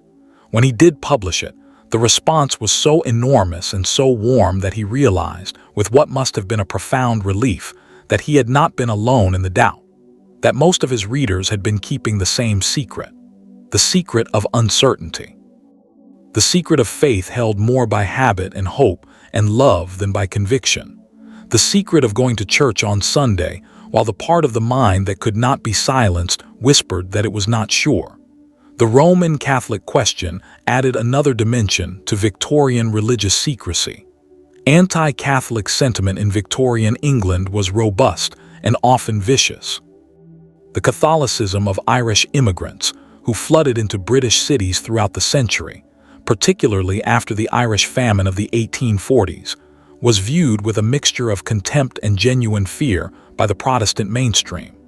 The conversion of prominent individuals to Catholicism was a social event of some magnitude, and not always a welcome one. John Henry Newman's conversion to Rome in 1845 was, in this context, nothing short of a scandal. Newman had been one of the most admired clerics in the Church of England, a scholar, a preacher, a figure of genuine intellectual authority. His conversion sent shockwaves through the Anglican establishment that were still being felt decades later. It also opened a kind of door, made it possible for others who had been moving toward the same conclusion to follow. The families of those who converted, or who were discovered to have been practicing Catholicism privately, faced genuine social consequences. There were Victorian families in which a Catholic conversion was hidden, from employers, from neighbors, from elderly relatives who would not have survived the shock, from a social world that would have closed itself against them. The Catholic who attended a Protestant church on Sunday mornings to maintain appearances and a different Mass on weekday mornings when fewer people would notice, this person existed. These arrangements were made. These secrets were kept. Religious nonconformity of other kinds, Quakerism, Unitarianism, various forms of evangelical dissent, carried their own social weights and generated their own secretive arrangements, depending on the community and the period. And at the furthest extreme, the atheist or agnostic who had arrived at a complete rejection of theism, who believed, sincerely and not as a pose, but as the considered conclusion of years of thought, that there was no God and no afterlife and no supernatural dimension to existence. This person existed throughout the Victorian era and faced a social situation of considerable difficulty. Public atheism was professionally and socially risky throughout the period. Charles Bradlaugh, the most prominent Victorian atheist, fought a 6-year battle simply for the right to take his seat in Parliament without swearing a religious oath. He won eventually, but the battle cost him nearly everything. For ordinary people, public atheism was simply not an available option in most social contexts, so the atheist went to church, and sang the hymns, and bowed the head, and kept the secret. The spiritualist movement, which swept through both Britain and America from the 1840s onward, offers a different angle on the Victorian relationship with religion and the afterlife. Spiritualism, the belief that the dead could communicate with the living through mediums, through table rapping, through automatic writing, through seances conducted in dimly lit drawing rooms, seems, to the modern eye, obviously fraudulent. And a great deal of it was.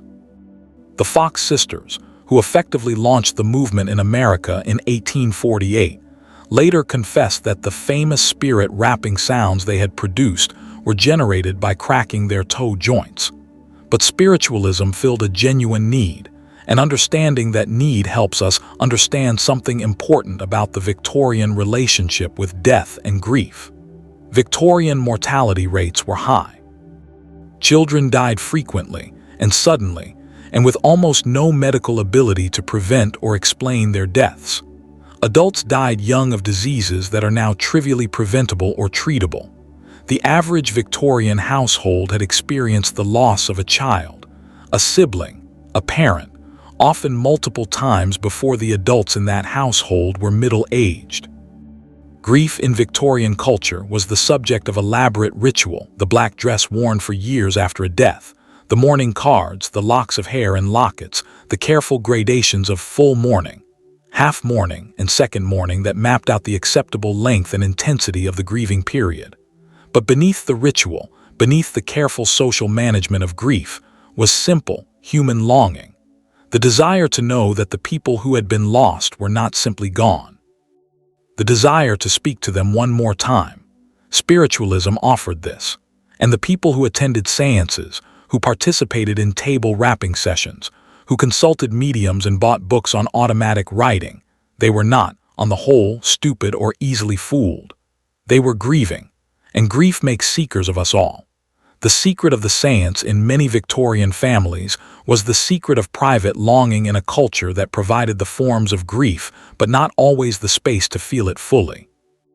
The widow who attended seances in the homes of trusted friends, without telling her adult children because she needed to speak to her husband one more time, or at least to pretend that she was speaking to him, which amounted to the same thing in the dark, was managing a grief that the social forms of Victorian mourning did not quite reach.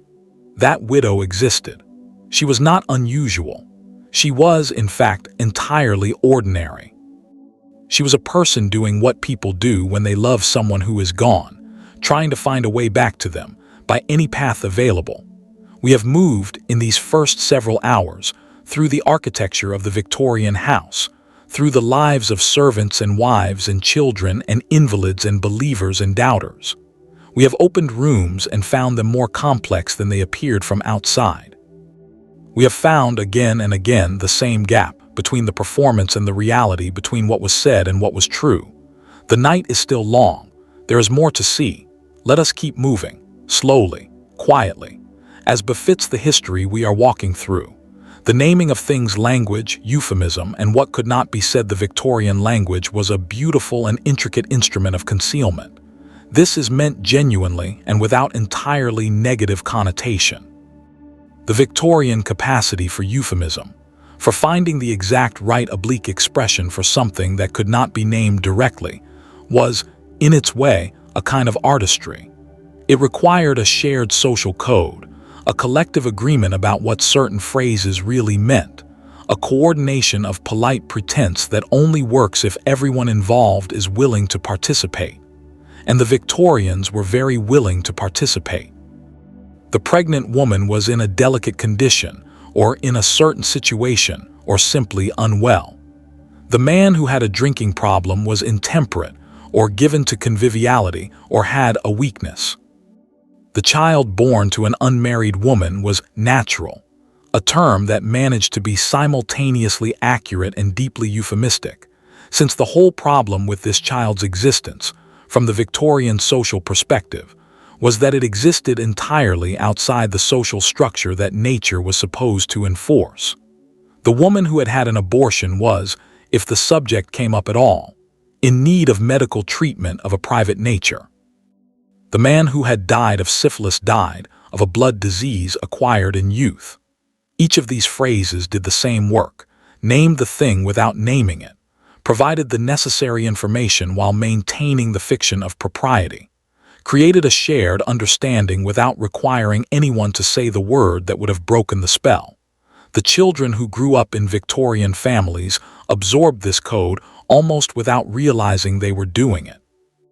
They learned very young that certain words were not used in certain contexts, that certain topics changed the atmosphere in a room in ways that were hard to articulate but impossible to miss, that certain questions, if asked directly, produced a particular kind of adult response, a careful pause, a slight stiffening, a warm smile that was also a wall, that meant the question should not be asked again.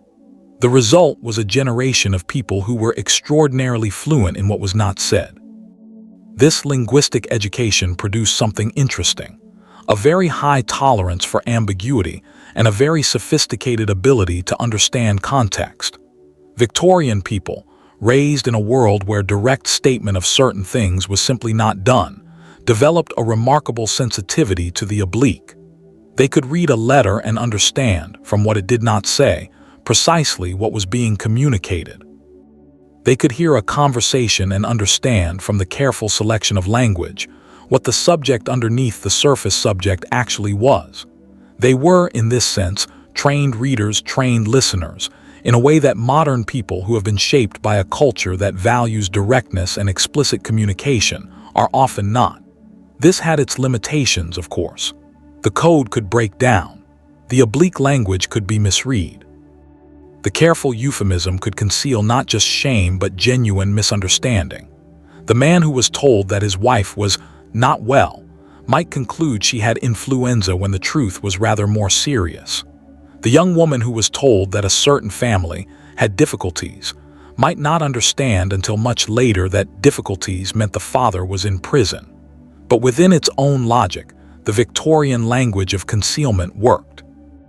It allowed families to maintain functioning relationships across secrets that, if stated directly, might have destroyed those relationships entirely. It created a system of social fiction so widely shared that it functioned almost like an alternative reality, a parallel world in which things that were happening were, officially, not happening. Let us spend some time with the specific language of sexual matters, because this is the area where Victorian euphemism is both most visible and most consequential. The Victorian obsession with sexual propriety, the famous prudishness, the table legs wrapped in cloth, the Bowdlerized Shakespeare, the careful management of what could be said and read and depicted, was, again, more complicated than its caricature suggests. The Victorians were not unaware of sex. They were not naive about it. The extensive Victorian pornography industry, and it was extensive, remarkably so, is evidence enough of that. The large-scale, well-organized, thoroughly commercial trade in prostitution that operated openly in every major Victorian city is further evidence. The Victorians knew about sex. They simply had a very precise idea of the contexts in which it could be acknowledged, and the language in which it could be discussed, and everything outside those parameters was simply not to be named in polite company. This created a situation in which a great deal of sexual reality was technically invisible, not because people didn't know about it, but because the language for discussing it had been carefully removed from polite discourse. Young women, in particular, often arrived at marriage with extremely limited practical knowledge of what marriage would involve physically. The mothers who were supposed to prepare their daughters for this reality frequently did not do so, partly because of genuine embarrassment, partly because the social code forbade the necessary language, partly because the mothers themselves had arrived at marriage in the same state of ignorance and had managed, and assumed their daughters would too. The consequences of this deliberate ignorance were sometimes quite serious. Gynecological conditions went undiagnosed because women did not have adequate language to describe their symptoms to doctors. Pregnancies went unrecognized for months because young wives did not understand what was happening to their bodies. Sexual difficulties within marriage could not be addressed because they could not be named.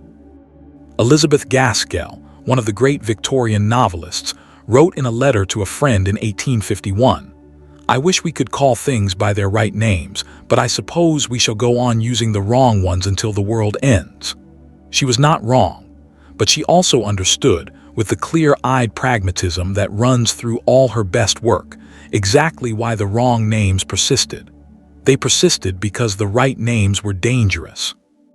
The right names opened questions that the social order could not afford to answer. There was another dimension to Victorian linguistic secrecy that operated not through euphemism, but through silence, through the deliberate creation of topics that simply did not exist in polite conversation. Class was one such topic. The Victorian class system was extraordinarily rigid and consequential. Your accent, your vocabulary, your table manners, your knowledge of which fork to use, your familiarity with the right references and the right social forms, all of these things placed you instantly and precisely in the social hierarchy, and that placement determined a great deal about how your life would go. But class was not supposed to be talked about. The polite fiction was that class did not matter, that England was a land of opportunity, that industry and virtue could lift any man from any position, that social distinctions were not fixed and permanent but fluid and meritocratic. This fiction was maintained with enormous energy by the very people who most benefited from class rigidity, because acknowledging that the system was rigid and consequential would also have required acknowledging that it was unjust. So the subject was politely avoided. Class was everywhere, in every interaction, in every social encounter, and it was never discussed. The consequences for family life were considerable. A family in which one child had risen in the world and another had not, or one in which the parents' origins were different from their current social position, navigated a constant, unspoken awareness of these differences while pretending, in family communication, that everyone was simply themselves.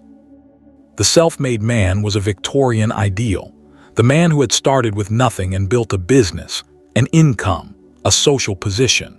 Samuel Smiles' book Self-Help, published in 1859, was one of the great Victorian bestsellers, a celebration of the man who made himself through effort and virtue and discipline. What Samuel Smiles did not discuss, because it could not quite be discussed, was what the self-made man did with his origins. What happened to the parents who still lived in the village he had come from?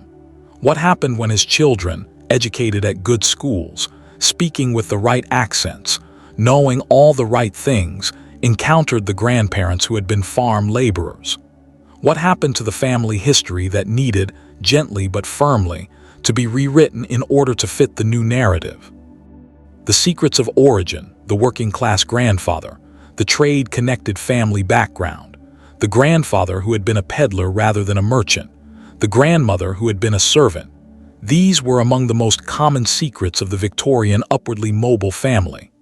And the language for maintaining them was a combination of careful silence and strategic vagueness, applied with consistent, gentle pressure across the entire family. The emigrants led her empire distance, and the family scattered to the wind. The Victorian era was, among other things, an era of departure. Throughout the 19th century, enormous numbers of people left Britain. They left for Canada, for Australia, for New Zealand, for South Africa, for India, for Argentina, for the United States. They left because they were poor and there was no opportunity at home. They left because they were younger sons with no inheritance. They left because they had done something that made staying impossible. They left because they were adventurous, or desperate, or in love with the idea of starting over in a place where nobody knew their name. The immigrant's departure was often, from the perspective of the family left behind, the beginning of a particular kind of silence. Letters would come for a while. They might come regularly for years. Or they might become less frequent, then rare, then stop altogether, as the immigrants' new life absorbed them fully, and the people they had left behind receded into memory, into a past that was increasingly distant. The Victorian family scattered by emigration, by the departure of siblings and cousins to opposite ends of the world, was an extraordinarily common phenomenon. The family in which one brother was in Manchester and another was in Melbourne, one sister was in Dublin and another was in Toronto, was entirely ordinary. These were not unusual, dramatic, exceptional dispersals. They were simply what happened, and they generated a particular kind of familial secret, the secret of the unreturned letter, the secret of the branch of the family that had gone somewhere else and was now, in some practical sense, lost. The immigrant's letter is one of the most moving documents in the Victorian archive. People who had no habit of writing, no training in self-expression, no literary ambition whatsoever, sat down in their new homes in log cabins in Ontario, in small houses in Victoria in the heat of South Australia, and tried to tell the people they had left behind what their lives were actually like. The letters are often simple. They describe the weather, the cost of food, the state of the land, the neighbors. They name the children who have been born, the animals acquired, the crops planted. They ask after everyone at home with a specificity, ask about specific people, specific events, specific locations. That tells you how completely the immigrant carries the place they left in their mind, how precisely they can still see it. And then, beneath the practical content, beneath the careful cheerfulness that most immigrants maintained in their letters because they did not want to worry the people at home, or because they were too proud to admit that things were harder than they had expected, beneath all of that, you can sometimes feel the weight of what is not being said. The loneliness, the physical discomfort of a new climate and a new landscape. The strangeness of a world that did not have the smell of home, the particular sounds of home, the specific quality of light that home had. The grief, which was real grief, for the people and places left behind. A grief that was considered unmanly in men and was supposed to be submerged in the business of building a new life. A man named John Hargreaves, who emigrated from Yorkshire to Queensland, Australia in 1877, wrote to his mother in a letter dated 1880, "I miss England more than I thought I would, but I do not say so here because it does not do a man any good to dwell on it. The land is good and the work is hard and the climate is something you have to get used to. I am well. Tell father I am well. Tell father I am well." He does not say he is happy. He does not say he does not miss them. He says he is well and asks for the message to be relayed, and that is all he can bring himself to say. His mother, receiving this letter 6 weeks after it was sent, the transit time for a letter from Queensland in 1880, wrote in her own diary, "Letter from John. He sounds well, but I worry about him. He always was the one who didn't say.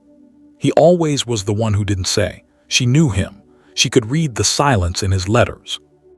She knew what "I am well" meant and did not mean. She knew that the things left out of the letter were often the most important things. And she sat with that knowledge in Yorkshire, 3 months away from her son by ship, and she worried, and she wrote back, and she told him all the news of home, and she did not tell him in her letters how much she missed him either, because that too wouldn't do. The return of the immigrant, when it happened, was sometimes an occasion of joy and sometimes of something more complicated. People change. A brother who had left at 22 returned at 40, a different person, seasoned by different experiences, shaped by a different landscape, carrying different assumptions and different values and a different way of moving through the world. He came back to a family that had also changed, had moved on, had built a life that incorporated his absence as a fixed feature. The reunion in these circumstances sometimes revealed that the letters had maintained a fiction of closeness that the actual encounter could not sustain. People who had written to each other as intimates, as people who were only temporarily apart, discovered on meeting that they had, in fact, grown into strangers. This was not always painful. Sometimes it was simply the honest recognition that life had moved in different directions, and that was all right, and the letters had served their purpose by keeping some thread of connection alive even as the actual relationship inevitably changed. Sometimes it was painful. The brother who returned to find that his place in the family had been quietly closed over, that life had organized itself around his absence, that he was welcome but peripheral, that the family had not, after all, been waiting for him, not in any active sense. Sometimes, most painfully, the secrets accumulated in the years of separation had made genuine reunion impossible. The things that hadn't been said, the debts, the difficulties, the changed circumstances, the family rifts that had opened and closed in his absence, had created a distance that letters could paper over and physical presence could not. Australia deserves particular attention in this story of Victorian emigration and family secrets, because Australian colonial society developed a very particular relationship with its family histories. Transportation, the practice of sending convicted criminals to Australia as a form of penal servitude, had been the primary mechanism of European settlement in much of Australia from 1788 onward. By the time the practice ended, in various Australian colonies at various times between the 1840s and 1868, approximately 162,000 people had been transported. They served their sentences. Many were granted pardons or completed their terms. Many stayed, built lives, married, had children. Their children had children. By the late Victorian period, a very large proportion of the white Australian population was descended from people who had been transported. The secret of the transported ancestor was one of the great hidden facts of many Australian families. In England, a criminal conviction was a shameful thing. In colonial Australia, transportation had been partly normalized by its ubiquity. But partly is the important word. The social stigma was real. Having a transported ancestor was not something most families advertised, particularly as the colony became more established and the desire for respectability increased. The result was a systematic suppression of family history that lasted, in many families, for generations. Children were not told. Documents were destroyed or lost. The grandfather who had been transported for stealing a coat in Derbyshire became, in the family narrative, a pioneer who had come to Australia in the early days, the specific mechanism of his arrival carefully unspecified. This suppression was so widespread that by the mid-20th century, many Australians with transported ancestors had no idea of the fact. The discovery of these family histories, when it came, through the opening of archives, through genealogical research, through the digitization of historical records, was, for many families, a genuine excavation, the uncovering of something that had been deliberately buried. What is interesting about the modern response to these discoveries is that, in most cases, the shame that the original families feared has entirely failed to materialize. The transported ancestor has become, in contemporary Australian culture, something closer to a point of pride, a connection to the original difficult human story of the colony, a mark of deep roots in the place. The great-great-grandchildren who discover that their ancestor was transported for stealing bread are generally more moved than mortified. They feel often not shame but sorrow for the original person, for the circumstances that led to conviction, for the life lived far from home. The secret, when finally revealed, turned out to have been protecting something that did not need protecting. This is often the case with family secrets. The thing that was hidden out of fear of consequences that never, in the end, came. The orphan and the guardian children without parents, and the people who raised them. Victorian childhood mortality was high. Victorian adult mortality was high. This meant that Victorian society had a great many children who had lost one or both parents, and the mechanisms for managing this were various, often informal, and frequently generated the kind of secret that would not fully unravel for a generation or more. The formal orphanage was one mechanism, the large, institutional response to the child without parents that ranged from the relatively humane to the genuinely terrible, depending on the institution, the era, and the quality of the people running it. Dickens' Oliver Twist had made the worst of these institutions infamous, and while the novel was fictional, its depiction drew on real conditions that were widely understood even before Dickens amplified them. But the formal orphanage was not the primary mechanism. Most Victorian children who lost parents were absorbed into the extended family, taken in by grandparents, aunts and uncles, older siblings, family friends. This absorption was generally not accompanied by any formal legal process. There were no adoption papers, no court proceedings, no official transfer of parental rights. The child simply went to live with the relative who had agreed to take them, and that was that. The consequences of this informal arrangement could be profound and far-reaching. A child absorbed into a Victorian extended family in this way occupied a position that was, in many respects, genuinely ambiguous. They were not quite the same as the children of the household. They had a different history, a different origin, possibly different financial circumstances. If the deceased parents had left some small provision, or if they had left nothing at all, they might be loved. They were usually cared for, but the question of what they were called, what their name was, whether they took the guardian's family name or kept their original name, how they were introduced to the world was navigated case by case, family by family, with no consistent principle. This ambiguity, maintained through childhood, could come to matter enormously in adulthood. The child who had been raised by an aunt and uncle and had always assumed they were simply a member of that family might discover, at the reading of a will, that their legal status was different from what they had believed, that they were not, in fact, a legal heir in the same sense as the birth children. Or the reverse, the child who had always understood themselves to be slightly peripheral, slightly less than fully belonging, might discover that their position was legally stronger than they had assumed.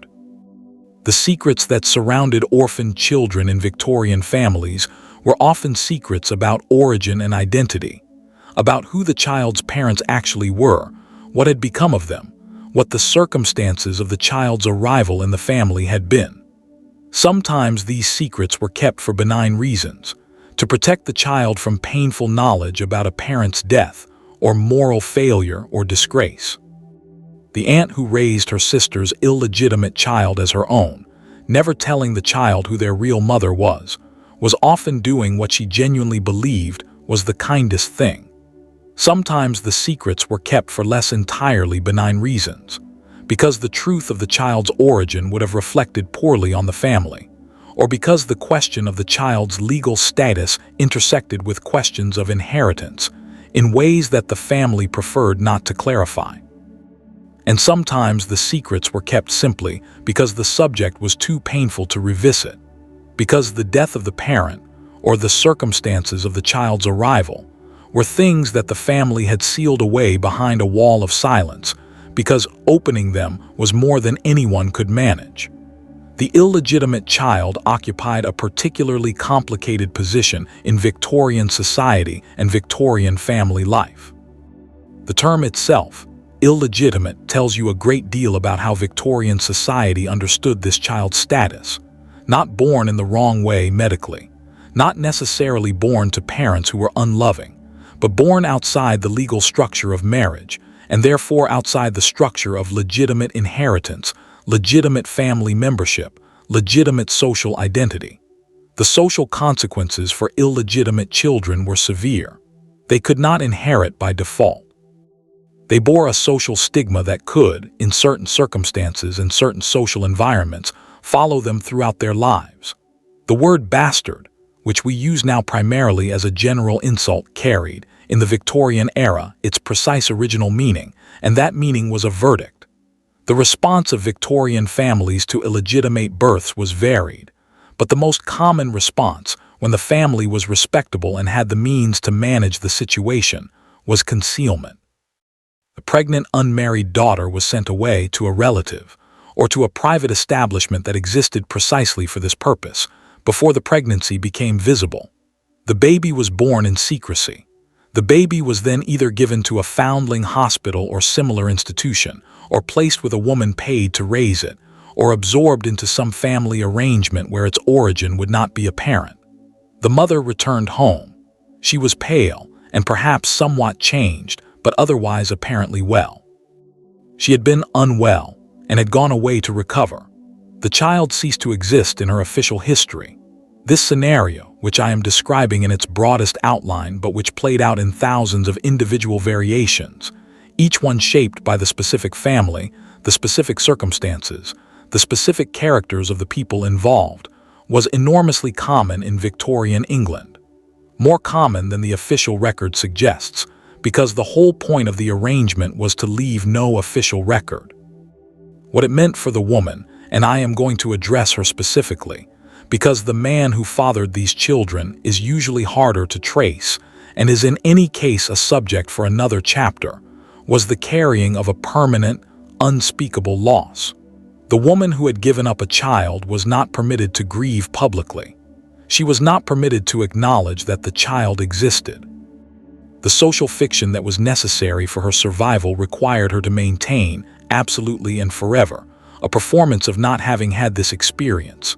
And the performance was demanded not just in public, not just with acquaintances and neighbors, but often within the family itself. The mother who knew what her daughter had gone through might know. The sister who had accompanied her might know. But the father, the brothers, the wider family, the husband she later married, these people often did not know. And the secret had to be kept from them as well. The psychological cost of this kind of concealed grief, this permanent, unacknowledged loss, this absence that could never be named, is not difficult to imagine. It is, in fact, one of the areas where the Victorian practice of secrecy was most directly and most demonstrably harmful to the people required to maintain it. And yet the story is not only of harm and concealment. There were the foundlings who found good homes, the children placed with families who raised them with genuine love, who grew up not knowing their history but growing up safe and cared for. There were the aunt-raised children who built lives of warmth and substance, who found belonging in the families that had taken them in. There were even, occasionally, the moments of revelation that ended in acceptance rather than rupture. The adult child who discovered the truth of their origin and found that it changed nothing essential about who they were or who loved them. And there were the women, some of them, who managed to maintain connection with the children they had given up, who arranged, through intermediaries and careful management, to remain in some peripheral contact, who knew where the child was and that the child was well, and who carried that knowledge as a private comfort in a life that otherwise required the child's erasure. We know about some of these women because they wrote about it, eventually. In old age, when the social consequences had receded somewhat. In letters to the children themselves, sometimes, though the children had by then been adults for many years. One woman, whose name I will not give because her descendants are still living and have asked for privacy, wrote a letter in 1923, she was in her 70s, to the daughter she had given up in 1872. The daughter was 51 years old. She had a family of her own. She had had, by all accounts, a happy and productive life. The letter began, "You will not know me and you have no reason to wish to. I have thought for many years about whether to write this. I have decided to write it because I am old and I do not think I have very many years left, and I find I cannot bear the thought of dying without having said once in words that I think of you, that I have always thought of you, that it is the work of a very long time to miss someone who does not know you miss them. The letter was 12 pages long. We know it was received because the daughter kept it. We do not know from the documents that survive what the daughter wrote back, or whether she wrote back at all, but we know the letter existed. We know it was written. We know the thought of you. We know it is the work of a very long time to miss someone who does not know you miss them, and that in itself is enough. The language of letters, what Victorians wrote to each other, and what they meant the Victorian age was the age of the letter, before the telephone, before the telegram for most of the century's early decades, before the motor car, before the ease of travel that would eventually make correspondence less necessary. The letter was the primary technology of intimate communication across distance, and the Victorians used it with an intensity and sophistication that we have largely lost. They wrote constantly, on good paper, with proper pens, in careful hands. The teaching of a legible, elegant handwriting was a central element of Victorian education, and you can see the results in the archives.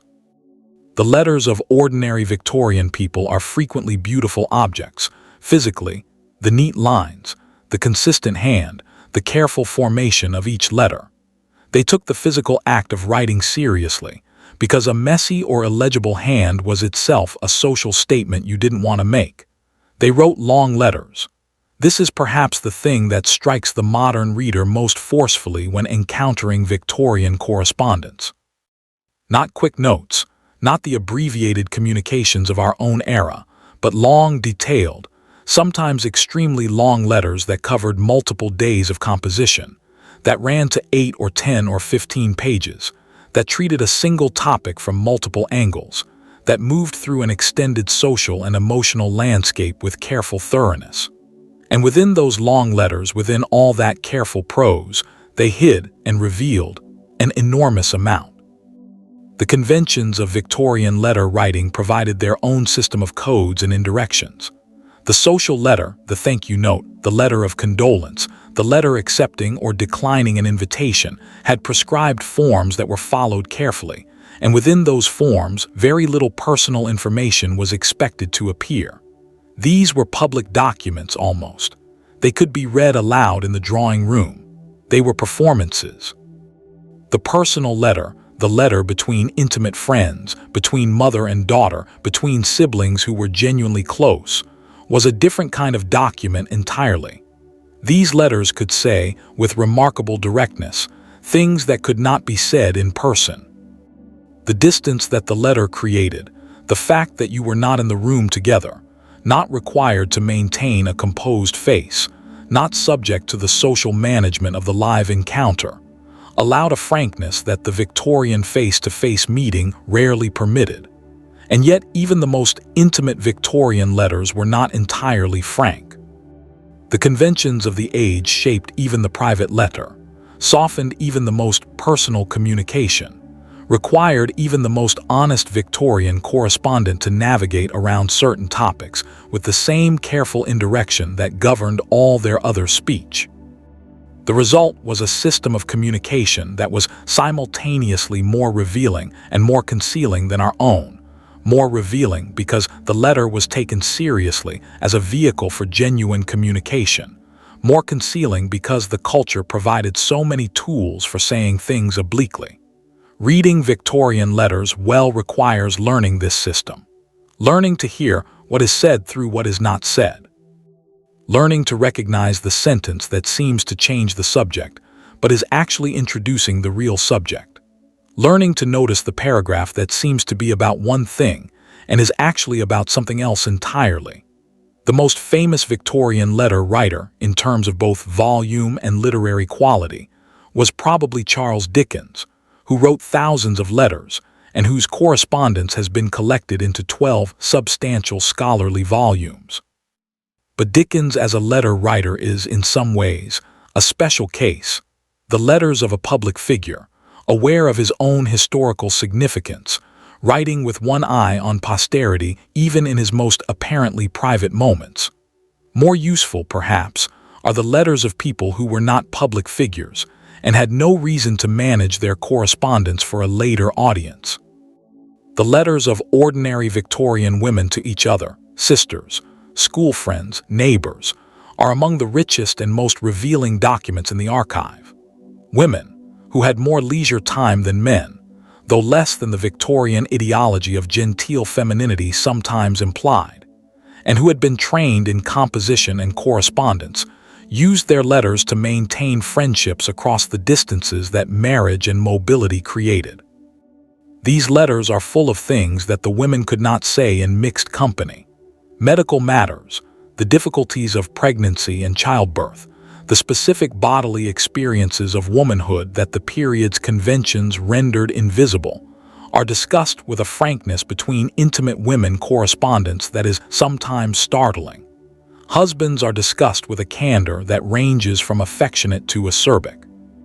Children are described with a love that is also sometimes, quietly, honest about exhaustion and difficulty and doubt. And then there are the letters that contain, if you read carefully, something more complicated, the friendship that was also something else, the intimacy that exceeded what the word friendship quite captures. Victorian female friendship operated in a world with almost no language for romantic or sexual feeling between women. The word that would later crystallize as a descriptor, lesbian, was essentially not in general use in the Victorian period. The concept existed in medical literature, with various technical and pejorative names, but in the social world, the domestic world, the world of ordinary people, there was simply no vocabulary. And in the absence of vocabulary, there was a great deal of space. Because what Victorian culture did have was an extremely expansive and fully socially validated concept of female friendship. Intense, physical, emotionally primary friendship between women was entirely acceptable in Victorian England. Women held hands. They embraced. They wrote to each other with language that we would now associate with romantic love. I am desolate without you. You are my dearest treasure. I cannot think of my life before we were friends and would not wish to. And these expressions were understood as the legitimate language of deep friendship, not as anything else.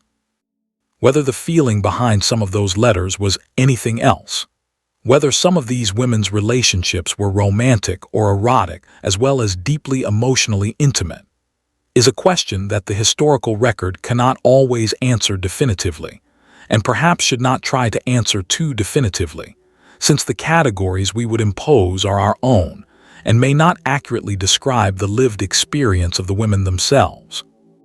What is clear is that the intense female friendship of the Victorian era provided space, emotional space, social space, for connections that were, for many women, the primary intimate relationships of their lives, the space in which they were most fully themselves, the space in which the performance of Victorian femininity could be set down.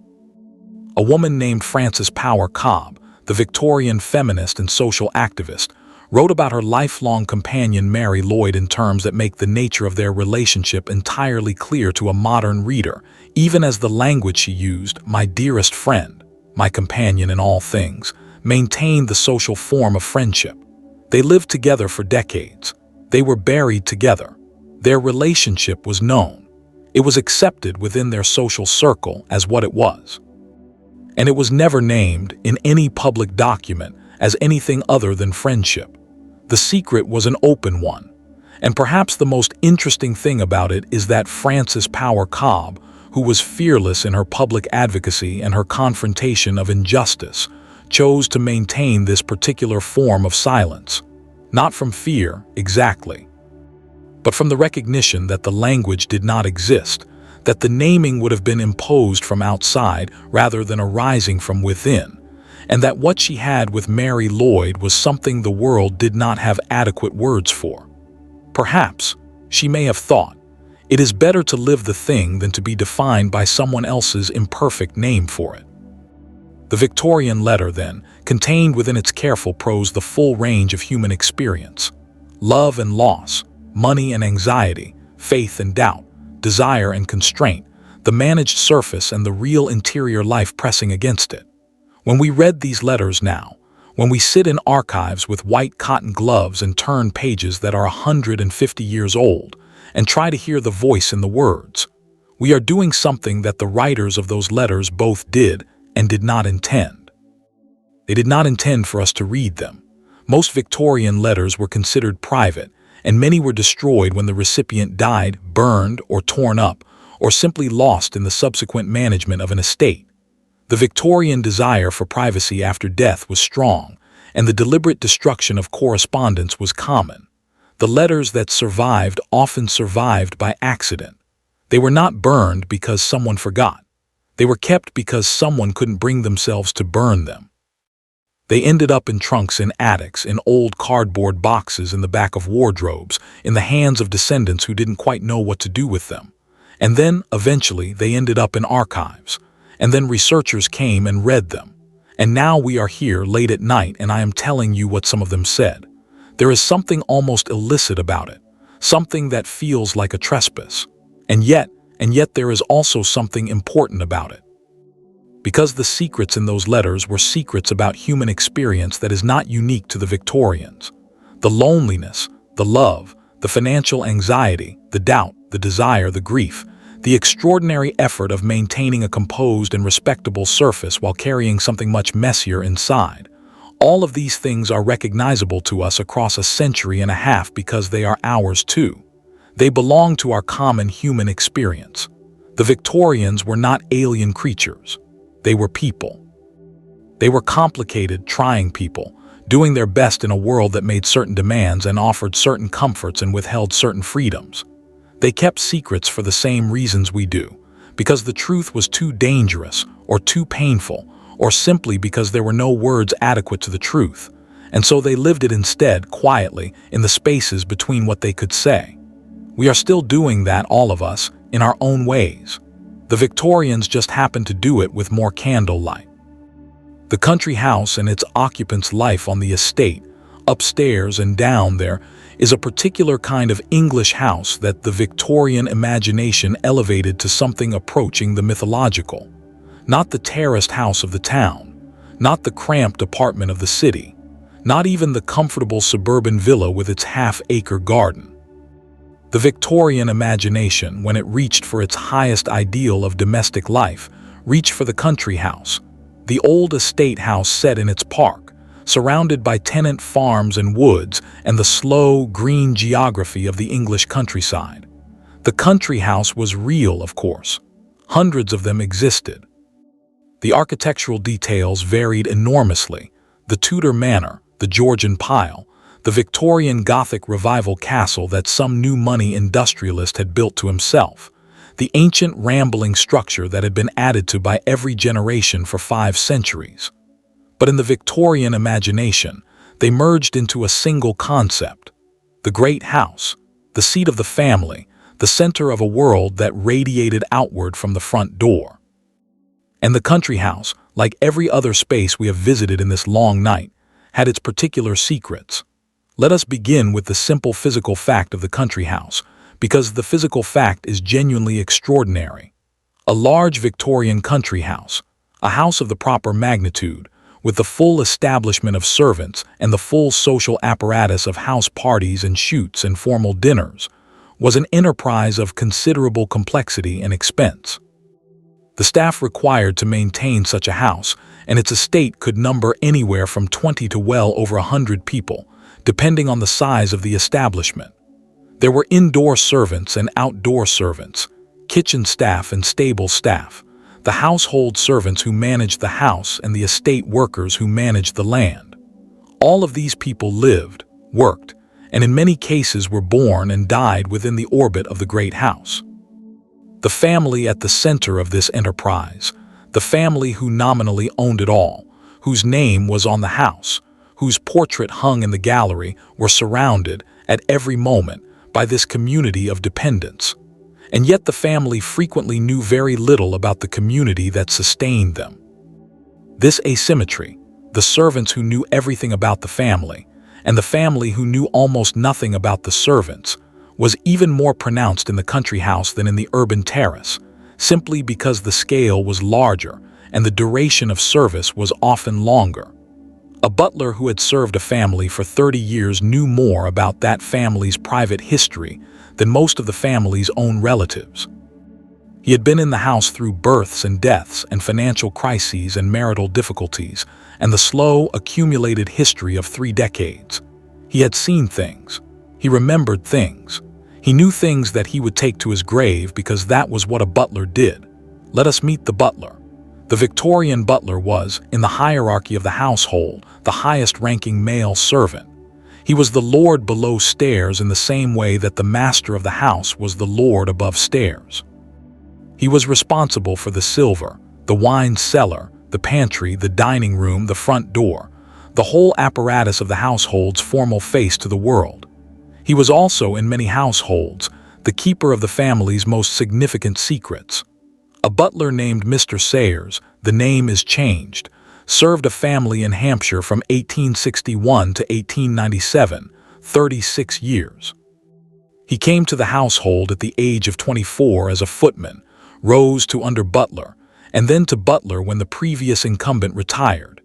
He served the original master, then his son, and was still in the house when the son's wife began the gradual process of closing it down after the younger master's early death. Mr. Sayers left no written memoir. But he had a niece who was a reasonably literate woman, and she wrote down, in a notebook that she kept in the late 1920s, things that he had told her over the course of his retirement. The notebook was not intended for publication. It was simply a record of family stories, as she called them. What she recorded is extraordinary. She records, for instance, that in 1875, Mr. Sayers discovered, in the course of his normal duties, moving through the house on a morning round, a letter that had been left, by accident, in an unlocked drawer. The letter was from the master of the house's brother in London, and it contained information about a financial arrangement that the brother clearly believed the master's wife did not know about. The arrangement involved a substantial sum of money that had been diverted from the estate accounts over a period of several years. Mr. Sayers replaced the letter in the drawer, locked it with his own key. He had keys to most things in the house, as a butler does, and never mentioned it to anyone until he told his niece about it, 45 years later. "Why didn't you tell anyone?" the niece asked. "Tell who?" he said. "And say what?" "That I had been reading the master's private correspondence." "I hadn't been reading it. I had seen it, which is different, and it was not my place." Not my place. Those 3 words contain a whole philosophy. They contain the entire ethical code of the Victorian domestic servant concentrated into a single phrase. His job was to manage the household. His job was to make the family's life function smoothly. His job was not to involve himself in their private affairs, their financial arrangements, their family politics. His job was to see and not see. To know and not know. He did it for 36 years, and whatever it cost him, he kept the cost private. The country house was also the stage for a particular Victorian social institution, the house party. The house party, the gathering of guests for a period of several days, sometimes a week or more, to hunt or shoot or simply to socialize in a country setting, was one of the defining social forms of the Victorian upper classes. It was how people maintained their networks, formed alliances, arranged marriages, conducted the social politics of their world in a relatively relaxed setting. It was also, beneath its surface of cheerful sociality, a remarkably charged environment. Consider the logistics. A group of people, many of whom might be strangers or near strangers to each other, confined for several days in a house. The enforced proximity of meals and activities. The elaborate social performances required, the correct dress for every occasion, the correct level of formality in every interaction, the management of complex social hierarchies in a small space, the particular dynamics of a setting where people were simultaneously guests of someone powerful and competitors with each other for social position, romantic interest, and the host's good opinion. And then at night, when the candles were lit and the house settled into its nocturnal self, and the corridors of the country house were dark and quiet, and the long distance between bedroom doors was no longer quite the social barrier it had been in the daytime. The Victorian house party was famous for its nocturnal activity. The country house weekend had, by the late Victorian period, developed a reputation that was understood by all the participants, even when nobody said so explicitly. The freedom of the house party, the darkness, the distance from normal social surveillance, the implicit understanding among certain circles that certain things happened at certain establishments and were not remarked upon afterward, was part of its appeal. This was not universal. Many Victorian house parties were entirely wholesome affairs of shooting and conversation and polite entertainment. Many hosts and hostesses would have been genuinely horrified by the suggestion that their establishment had a reputation for anything irregular. But the reputation existed, and the nocturnal geography of the country house, the corridors, the guest bedrooms, the back stairs that the servants used and that provided alternative routes between wings, was understood, in certain circles, as a geography with its own particular meaning after midnight. The shooting party brought its own set of tensions and its own secrets. Shooting, the ritual pursuit of game birds and animals over the estate land, was central to Victorian upper-class social life and carried enormous symbolic weight. It was a demonstration of the estate's productivity, the family's hospitality, and the host's position. It was also a deeply masculine ritual, from which women were largely excluded, and which provided the setting for the kind of all-male conversation that could not happen in mixed company. The accidents at Victorian shoots, and there were many, some minor, some fatal, were sometimes managed with a discretion that went beyond simple sensitivity. A shooting accident in which the person injured was a servant, or a guest, or the result of negligence that reflected poorly on the organization of the day. These were sometimes managed, in the immediate aftermath, in ways that controlled the official narrative. The Victorian upper class had access to the mechanisms of social management in ways that most people did not. Access to solicitors who could manage communications, access to local JPs and medical men who were part of their social circle, access to a deference from lower-class participants that made certain silences easier to secure. This did not mean that shooting accidents were systematically covered up. Most were not. But the management of these incidents, the shaping of the official account, was sometimes subject to pressures that had more to do with social protection than with accurate truth-telling. Let us leave the estates and the great houses for a moment and move to somewhere smaller and closer to the ground. The working family lives of labor, solidarity, and secret keeping. We have spent considerable time in this night with the middle classes and the upper classes, the families who had drawing rooms and butlers and country estates, the women who kept diaries, and the men whose correspondence fills archives. We have done so partly because these are the families from whom the most documentation survives, and partly because the particular nature of Victorian respectability, the performance that generates so much of the secrecy we have been exploring, was most fully developed in these classes. But the majority of Victorian people did not live this way. The majority of Victorian people were working class, or working poor. They were mill workers and miners, laundresses and costermongers, factory hands and agricultural laborers, and domestic servants and dock workers and railway workers, and all the other categories of people who performed the actual physical labor on which the Victorian economy was built. Their lives, their family structures, and their secrets were different in kind from what we have been discussing, not less rich, not less complex, but shaped by different material conditions and different social pressures.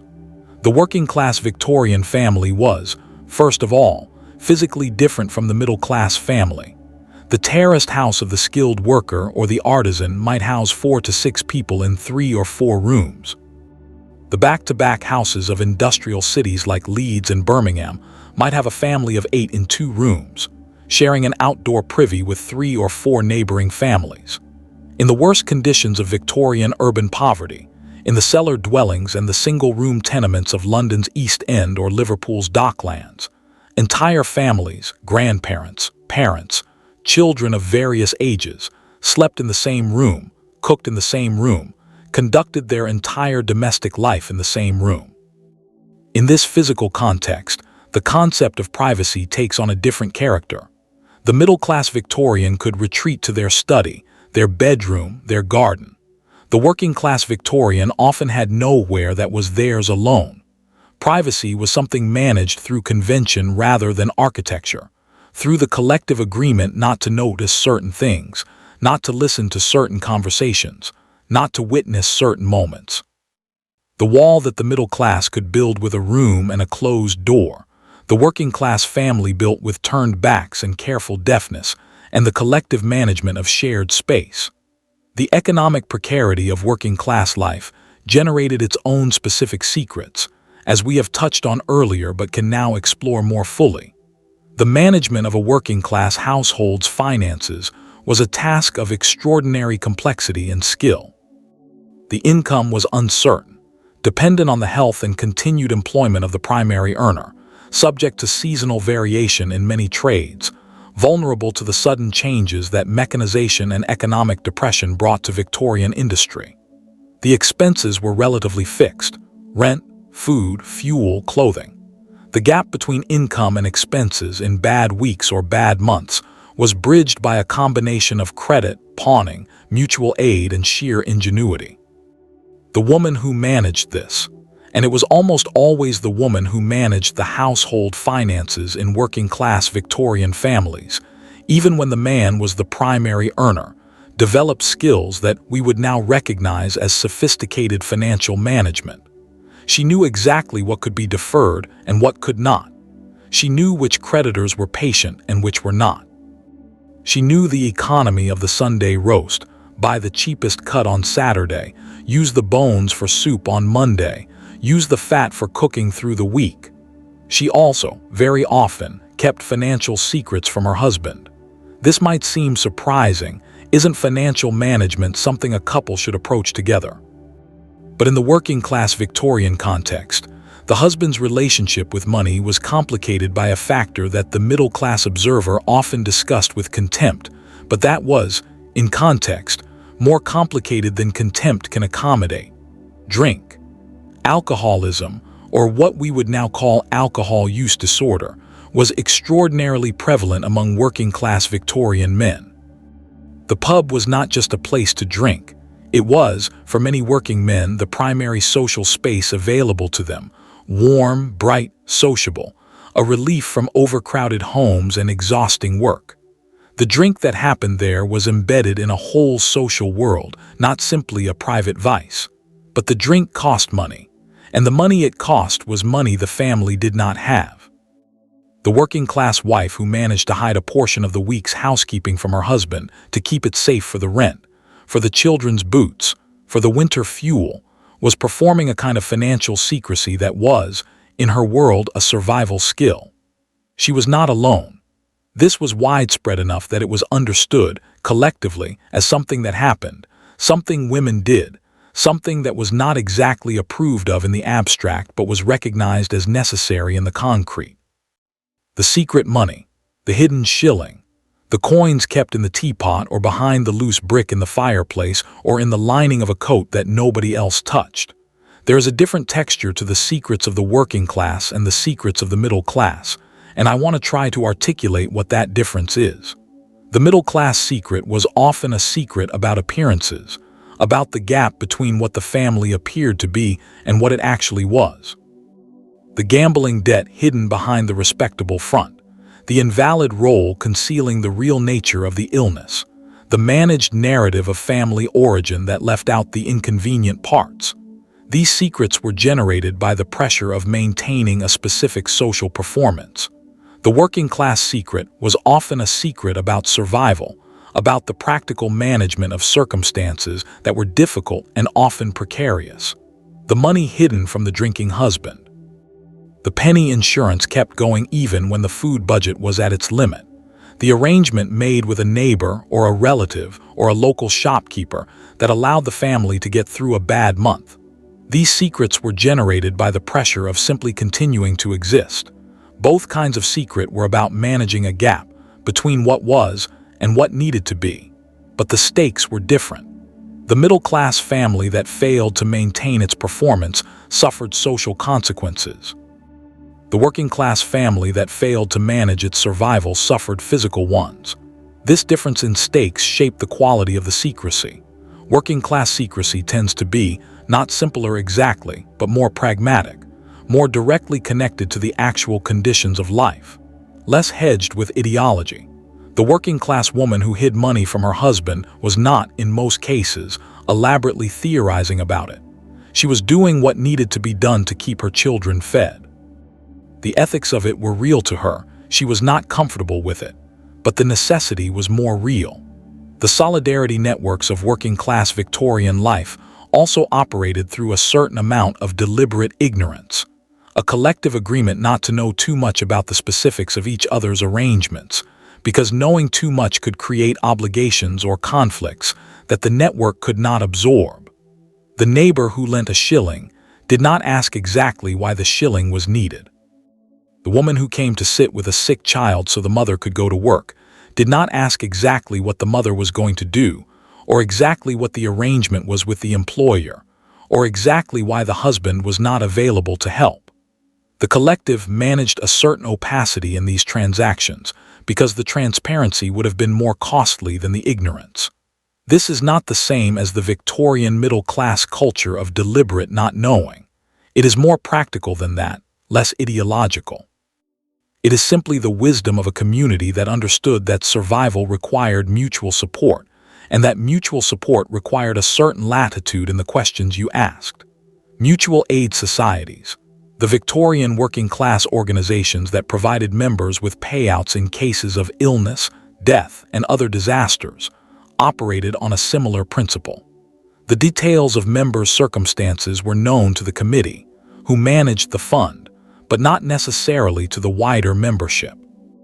The fact that Mrs. So-and-so had drawn from the fund 3 times in the past year was a matter for the committee, not a subject of general discussion. The collective dignity of the members was maintained by this managed privacy. The records of Victorian mutual aid societies, when they survive, are sometimes quite detailed. They track the payments and the reasons given for them with a care that reflects both the organization's fiduciary responsibility and their genuine concern for their members. But the language in which they record difficulties is often a careful one. Temporary indisposition of breadwinner rather than drunk and incapable. Domestic difficulties rather than wife beating. The fiction of respectability operated here too, even at the bottom of the economic ladder, because respectability was something everyone needed, not just those who could afford to perform it grandly. The Victorian family in death mourning memory, and what was kept the Victorian relationship with death was elaborate, theatrical, and profoundly revealing of everything we have been exploring throughout this night. Death in the Victorian era was not the medically managed, privately occurring event that it is in our own time. It happened at home. The dying person was in their own bed, surrounded by family or by whoever was available. The death was witnessed, attended, managed by the people who lived in the house. The body remained in the house afterward, sometimes for several days, while the preparations were made and the mourners came to pay their respects. This domestic intimacy with death, the body in the front room, the smell of the house changed, the mirrors covered, the normal routine of the household suspended, shaped the Victorian understanding of mortality in ways that are difficult for us to fully recover. Death was not an abstraction. It was an event that happened in the home, with all the disruption and physicality and emotional weight that implies. And around this intimate event, the Victorians built the most elaborate mourning culture in the history of Western civilization. The conventions of Victorian mourning dress are well known: the full black for the widow, the gradations of half mourning in gray and lavender, the period of deep mourning during which social entertainments were suspended. What is sometimes less appreciated is the social complexity of these conventions, the degree to which they both expressed and managed the social politics of grief. Who wore what, for how long, was a statement about the relationship to the deceased. The widow wore full mourning for 2 years minimum. A mother mourning a child might wear mourning for a year, a more distant relative for shorter periods. The precise calculation of mourning duration was a social negotiation. Wearing mourning too long could look excessive, theatrical. Wearing it too briefly could look heartless, disrespectful. And within these negotiations, there were opportunities for statement, for political positioning, for the expression of things that could not be said directly. The widow who maintained mourning beyond the conventional period was saying something about her grief, about her resistance to remarrying, about her relationship with the dead husband's family. The woman who moved relatively quickly from full mourning to half mourning might be expressing something about her relief, or her practical sense, or simply her personality, in a language that everyone could read but nobody would comment on directly. The management of grief through the correct performance of mourning dress was, in other words, a form of communication that was also a form of concealment. You performed the conventional grief. Within the performance, you expressed what the conventions permitted. Beyond the conventions, the things the grief dress could not express, you remained silent. The Victorian family in mourning also engaged in an elaborate set of practices around the physical remains of the dead. The locks of hair, the photographs, the memorial cards, the careful preservation of the possessions of the deceased. The lock of hair was perhaps the most intimate of these practices. Cut from the dead person's head, woven or coiled and placed in a locket, kept in a box, sometimes worked into a brooch or a ring. The hair was a physical fragment of the person, a tactile connection to the body that was now gone. The Victorians made an art of memorial hairwork. There were professional hair artists who could create elaborate pieces from the hair of the deceased. The results were beautiful and, to the modern eye, intensely uncanny. The photograph of the dead and Victorian death photography, in which the body was posed to appear as if sleeping or resting, is another category of Victorian visual culture that strikes the modern viewer as deeply strange, served a similar function. In an era before the snapshot, before the casual accumulation of images that modern technology makes possible, many Victorian families had very few photographs of their loved ones. The death photograph might be the only photograph of a child who died young. It was, in that context, not a morbid curiosity but a genuine need, a way of having something to look at, something to hold. These physical objects, the hair, the photographs, the preserved possessions, were keepers of secrets in their own right. The box kept in a drawer, the locket worn under the collar, the album kept at the back of the shelf. These were private shrines to private grief, to relationships and losses that the public mourning rituals did not fully reach. The grief of a mother for a child she had given up. The grief of a woman for a friend who was also something more than a friend. The grief of a man for a brother from whom he had been estranged for years, who had died before the estrangement could be resolved. These griefs did not have a conventional form. They could not be expressed in mourning dress. You did not wear mourning for someone whose relationship to you could not publicly acknowledge. They were carried privately, in the objects kept hidden, in the memories held close. The reading of the will was, as we have touched on before, one of the great Victorian occasions of revelation. But there was another kind of revelation that came with death, which was not financial but personal. The discovery, in going through the possessions of the dead, of things that the dead had kept. The Victorian practice of keeping private papers, diaries, letters, private writings, created a time bomb of revelation that went off, repeatedly, in the weeks and months after a Victorian person's death, when those papers came into the hands of their survivors. Many people had made arrangements for their private papers to be destroyed, had left instructions, with a trusted executor or family member, to burn certain letters, certain diaries, certain documents. These instructions were sometimes carried out. Sometimes they were not because the trusted person couldn't bring themselves to do it, or because they had read enough to believe the papers were too important to destroy, or because the death was sudden and no instructions had been left. The papers of Leslie Stephen, writer, scholar, and father of Virginia Woolf, were the subject of exactly this kind of posthumous conflict.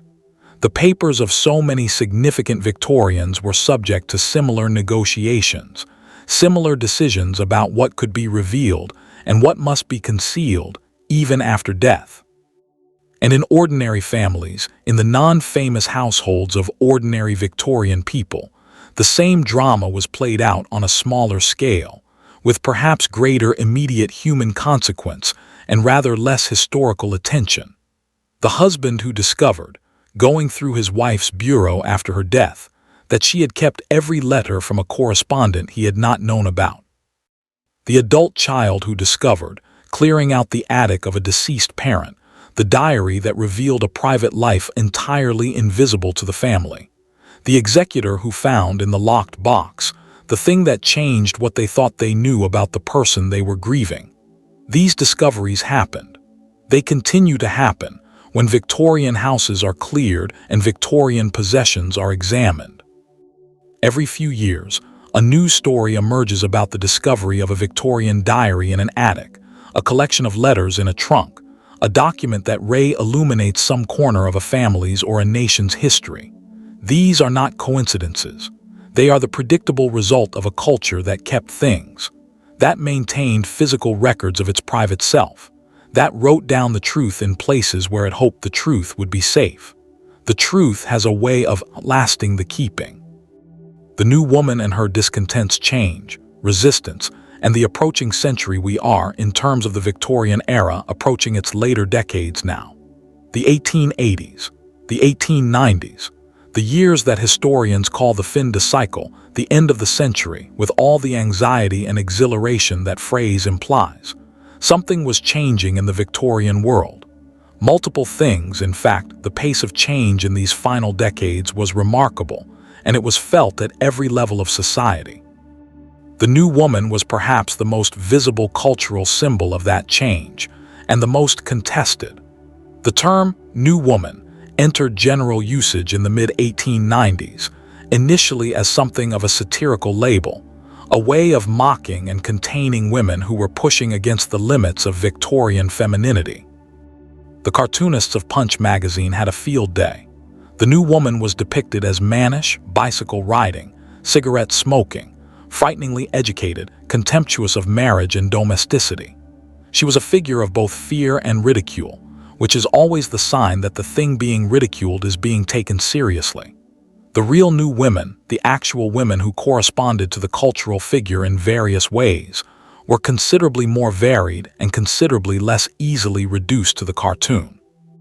They were, among other things, the first generation of women in England to attend university in significant numbers, following the opening of Girton College in Cambridge in 1869 and Somerville College in Oxford in 1879. They attended lectures. They sat examinations. They were, in the case of Cambridge, awarded degrees they were not officially permitted to claim until 1948. The university gave women a certificate, equivalent to a degree, but withheld the actual degree for another half-century. This obstruction was itself revealing. The intellectual achievement of women was acknowledged and then systematically refused its proper recognition. They were the women who took up bicycling, genuinely radical act this, because the bicycle allowed women to travel alone at speed, without a chaperone, to destinations of their own choosing. The moral panic about the bicycle and women's virtue seems absurd from this distance, but it was real because the bicycle represented something real: mobility, freedom, the ability to go somewhere by yourself without asking permission. They were the women who, in growing numbers, entered the paid professions, medicine, teaching, journalism, social work, or who ran their own businesses, or who chose to remain unmarried not from failure to find a husband but from preference for independence. And they were generating secrets of a particular kind, the secret of wanting something that the world said they should not want. The suffrage movement, the campaign for women's right to vote, was, in its Victorian phase, a relatively decorous affair compared to the Edwardian militancy that would follow. But it was not uncontroversial, and supporting it carried real social risks for women in certain environments. Women who were active in the suffrage cause in the 1880s and 1890s sometimes kept that activity private from families or employers who would have disapproved.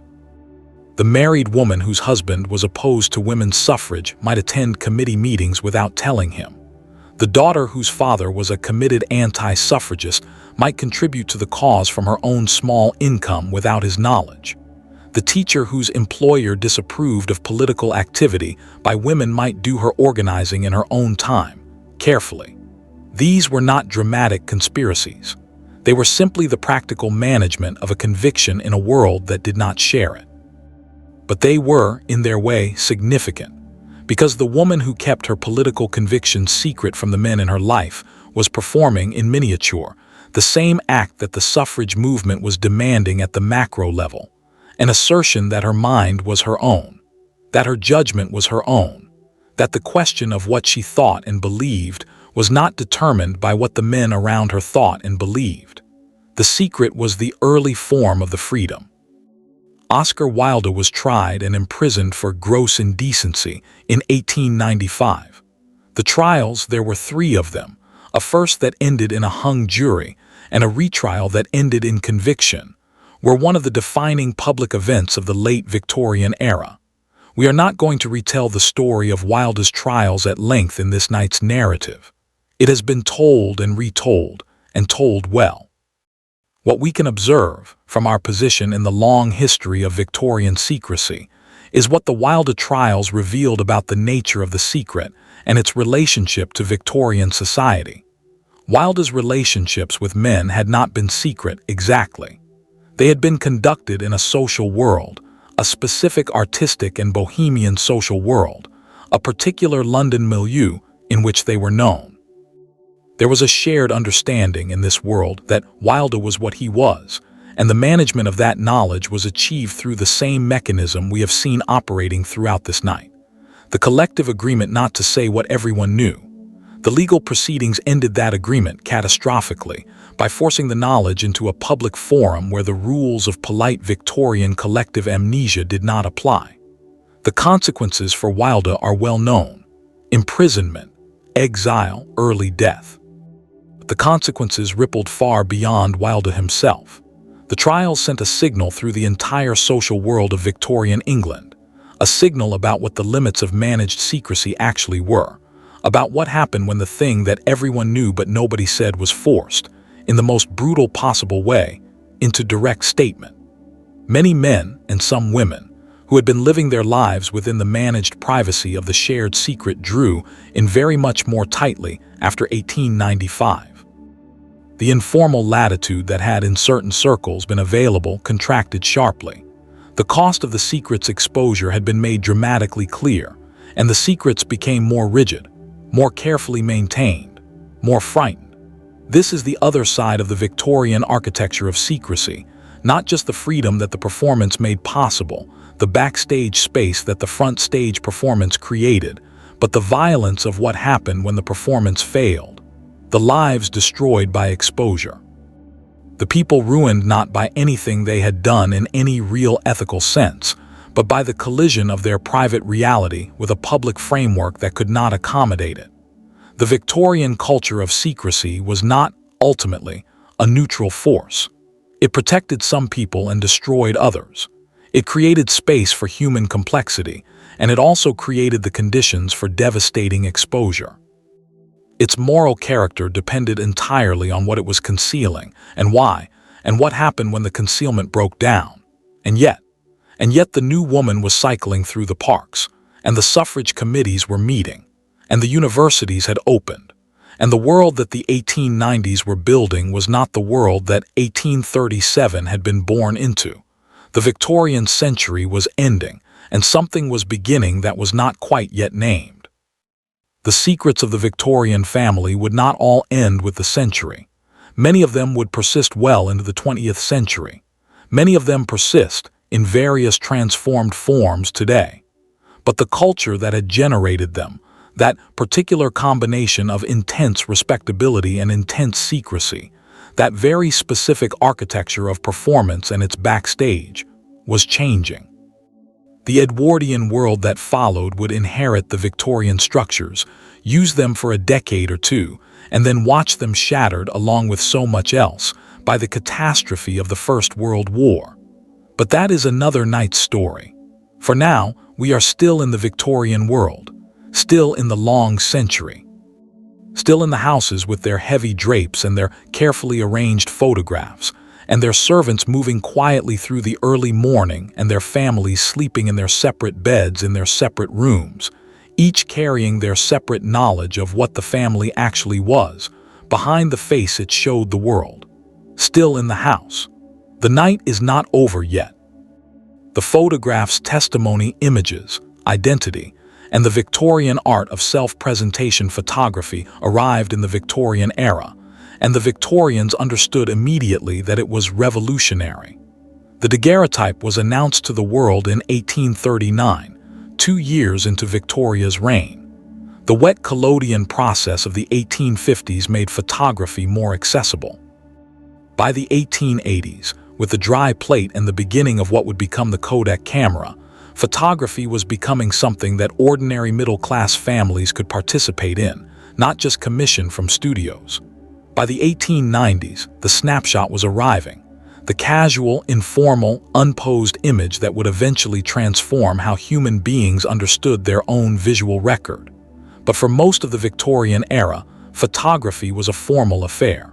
The portrait studio. The careful arrangement of the subject. The long exposure time, seconds, early on, fractions of a second later but still enough to require stillness. The deliberate composition.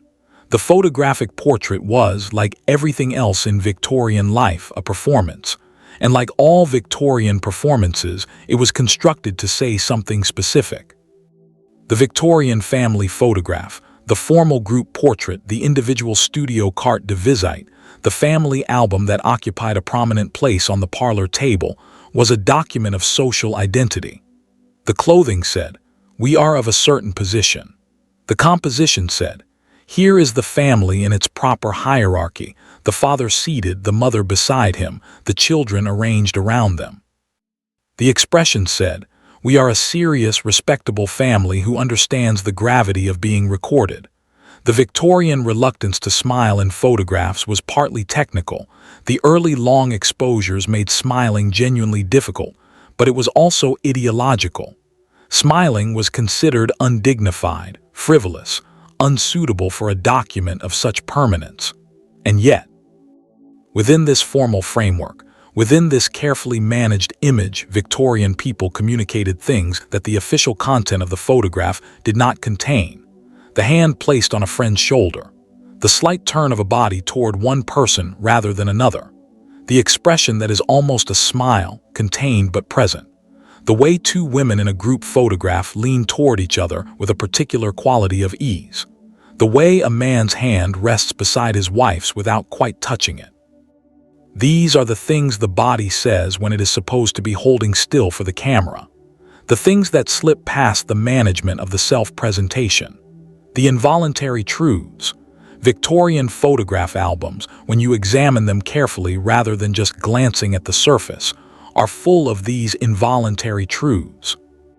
The album that a Victorian woman kept tells you, if you look at the choices she made, who is in it, in what order, given how much space, something about her emotional world that she may not have consciously intended to record.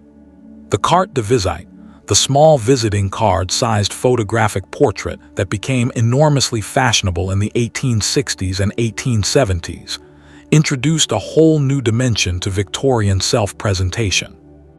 These small photographs were produced in multiples, exchanged between friends and acquaintances, collected into albums. Collecting cartes de visite was a social activity. You built a collection, you traded, you displayed it. The album on the parlor table, full of photographs of friends and family and celebrities, was a social document as much as a personal one. And it was one that could be curated. The person who was included in the album and in what position and alongside whom, these were choices. Choices that said something about relationships and hierarchies and social identities that the owner of the album was constructing and projecting through the management of the collection. The celebrity carte de visite was a particular Victorian phenomenon. The mass-produced photograph of a famous person, purchased from a studio and collected, as we now collect other forms of celebrity image. Victoria and Albert were among the most collected subjects.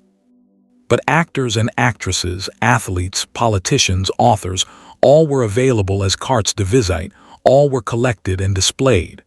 What did it mean to display a particular carte de visite? Who was in your album and who was not said something about your allegiances, your admirations, your sense of yourself. Some of these choices were perfectly conventional, some were more charged. The woman who kept a photograph of a particular actress in her personal album, rather than the family album on the parlor table, was perhaps keeping something private. The man whose album contained an unusual number of photographs of young men was keeping something else private. The photograph was, in this sense, another archive of secrecy, another place where what was visible carried hidden content, and where what was kept private was often more revealing than what was displayed. The photograph also, crucially, created a new problem for Victorian secrecy, the problem of evidence. Before photography, the physical evidence of personal identity was limited: a portrait painting, which only the wealthy could commission, a silhouette which captured outline but not face, written descriptions which were subjective and variable. After photography, a person's face could be recorded with a precision and a reproducibility that was entirely new. This created new possibilities for the maintenance of secrets and new vulnerabilities.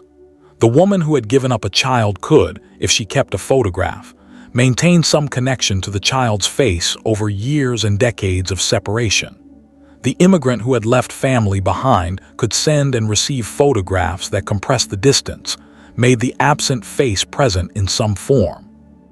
The photographs that Victorian people kept in their private spaces, not on display, but in drawers and boxes and the pages of private books, were often their most intimate objects precisely because they were kept private. But photography also created the possibility of identification, of exposure. The person maintaining a secret identity, the person living one life in one place and another life somewhere else, the person who claimed not to know someone who had, in fact, been close to them. These people were, after photography, vulnerable in a new way. The evidence of their face, captured in a photograph that might survive them and be found by someone who was looking, was a new kind of record. The Victorians were aware of this. The careful management of who was photographed with whom, and where those photographs were kept, and what happened to them when a person died. This was part of the general management of Victorian identity that we have been discussing all night. The asylum gates mental life, breakdown, and the hidden history we have touched earlier on the Victorian asylum. We return now briefly to what happened to people within those walls, because the experience of mental illness and of the treatment of mental illness in the Victorian era is one of the great areas of family secrecy that has been slowly, haltingly excavated over the past century. The numbers are, when you consider them, quite striking. At the beginning of Victoria's reign, there were a relatively small number of county asylums. By 1900, there were over 100, and they housed over 100,000 patients. This expansion, from a few thousand confined to over 100,000 in 60 years, was partly the result of increasing diagnosis, partly the result of growing populations, and partly the result of a medicalization of behavior and experience that the previous century had not engaged in. The county asylum was, in theory, a therapeutic institution, a place where people with mental illness could receive care and treatment in a structured, humane environment.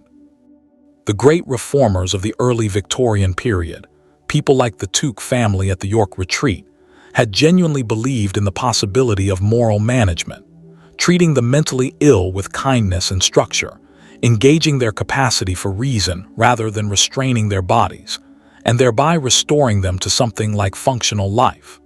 The reality, as the asylums grew larger and the patient populations expanded, increasingly diverged from this ideal. Large institutions, underfunded, understaffed, managing populations for whom no effective treatment existed, tended toward custodial care rather than therapeutic engagement. The asylum that appeared on a family's map was, in most cases, a place where you went and stayed, not a temporary retreat but a permanent removal from the world. For the families who had committed a member to an asylum, the management of this fact was a complex and ongoing task. The initial commitment was rarely discussed outside the closest family circle. The language used was carefully chosen. Her nerves gave way. He required a period of rest in a suitable establishment. The doctor advised a change of environment. These euphemisms functioned as a kind of linguistic asylum in themselves, a way of containing the reality within manageable, non-specific language that did not require the speaker to say the word madhouse or lunatic asylum. After the commitment, the ongoing management of the relationship with the confined person was also carefully navigated. Visits were sometimes made and recorded in the asylum's registers, which have proven to be invaluable historical documents. Sometimes no visits were made. The confined person received letters, or did not. The confined person's existence was maintained in some form, or it was allowed to quietly lapse into absence. The children of the family grew up knowing, or not knowing, that there was someone confined somewhere. The secret of the confined relative was sometimes told to adult children and sometimes carried to the grave by the generation who had made the decision.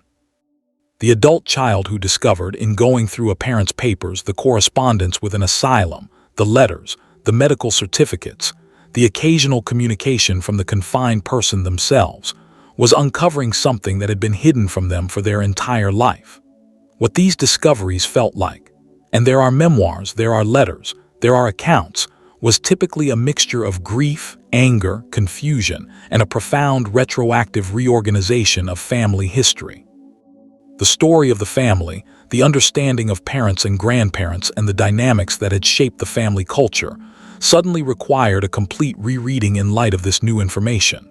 The confined person had existed, had been there, behind the asylum gates for years or decades, while life continued on the outside, had perhaps written letters that were not forwarded, had perhaps had moments of clarity and suffering that no one on the outside knew about, had perhaps died there and been buried there, in a pauper's grave in the asylum's own burial ground, while the family maintained the fiction that she had simply gone away. Not all asylum experiences were of this kind. Some people were genuinely helped, genuinely found in the asylum a degree of structure and care that their outside lives had not provided. Some people recovered, left, lived full lives afterward. The historical record of the Victorian asylum is not uniformly dark, but the secrecy that surrounded it was. The shame that attached to mental illness, the reluctance to name it, to discuss it, to acknowledge it as a human experience rather than a moral failure or a family disgrace. This shame did its own damage, separate from whatever the illness itself caused.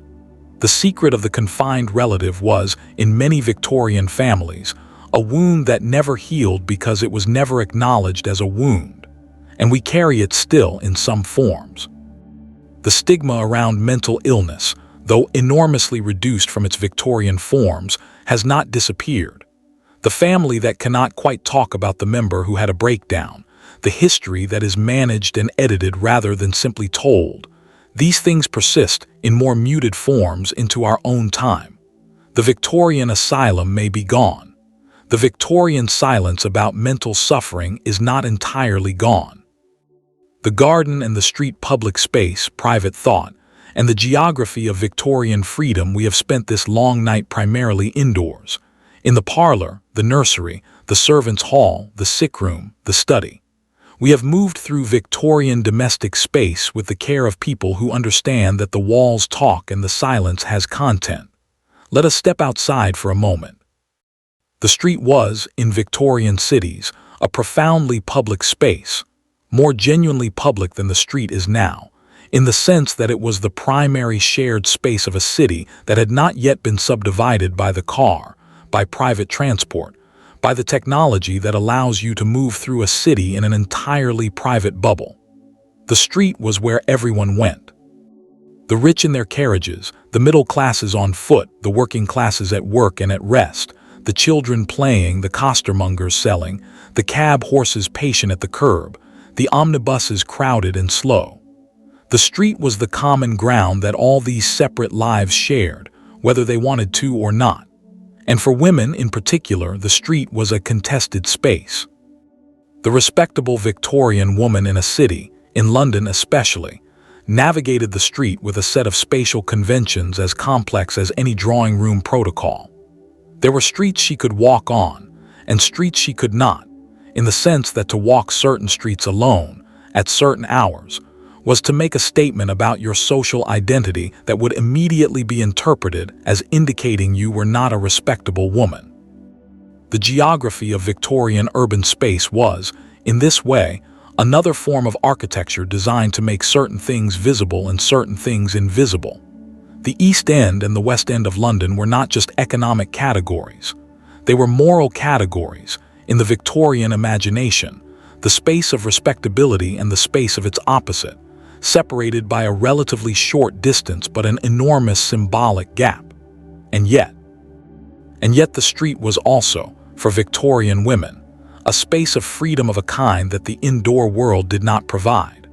The woman who could walk alone, the working-class woman for whom the conventions of chaperoned movement did not apply, or the independent new woman of the 1880s and 1890s who had claimed the right to walk alone anyway, experienced the street as liberation, the city as a space of anonymity. The possibility of moving through a world without being known, without being observed by anyone who would report the observation to a husband or father or employer. The Victorian city was, paradoxically, a place where you could be more truly private than in the Victorian home, because the home was saturated with observation, with servants and family and the constant management of the performance. The street, despite its publicity, offered the freedom of strangers, the freedom of not being seen as yourself, not being located in a specific family or a specific role, of being simply a person moving through a world. The flaneur, the figure of the urban stroller, the person who moves through the city in a state of detached observation, was primarily theorized as a male figure by the Victorian and post-Victorian critics who discussed him. But there were female flaneurs too, even if they went by other names, even if they navigated the street with more caution and more strategic awareness. The woman who walked out alone in the city, who bought a newspaper from a street seller and read it in a park, who went to a tea shop and sat alone and watched the people pass, she was claiming something. A space that was hers alone, without the management of anyone else's expectations. This, too, was a kind of secret. The self that existed in that private walk, in that hour alone in the city, was often a self that nobody else in the person's life quite knew. The garden, the private garden, the space behind the house, was a different kind of freedom. For Victorian women with access to a garden, it could function as an extension of the private interior world, a space in which certain kinds of freedom were possible. The gardening that Victorian women engaged in, and they engaged in it extensively, as both hobby and management responsibility, was not just a domestic task. It was a form of creative control. The garden was the one space in the domestic world where a woman could make choices that were purely aesthetic, purely personal, without those choices being mediated by social convention in the same way that her drawing room or her wardrobe was.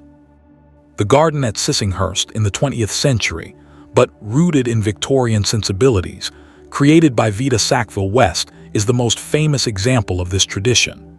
The garden as artistic expression, as the space in which a self not entirely containable by social convention could nevertheless find form. Victorian women wrote about their gardens with a distinctive quality of possessiveness and tenderness. The garden was mine, in a way that few other things were. It was the space of private pleasure, of quiet attention, of a relationship with the natural world that the social world could not entirely supervise. Within the garden, the secret was simply the self that existed when no one else was watching. We are nearly at the end of this long night. We have moved through a great deal of history, through the formal rooms and the service corridors, through the letters and the diaries, through the graves and the asylum registers and the immigrant ships, through the lives of women and men and children and servants, through the faith that wavered and the marriages that endured and the love that had no name. We have been moving, all night, through the gap between what the Victorian world said it was and what it actually was, through the beautiful, complicated, often painful space between the performance and the person.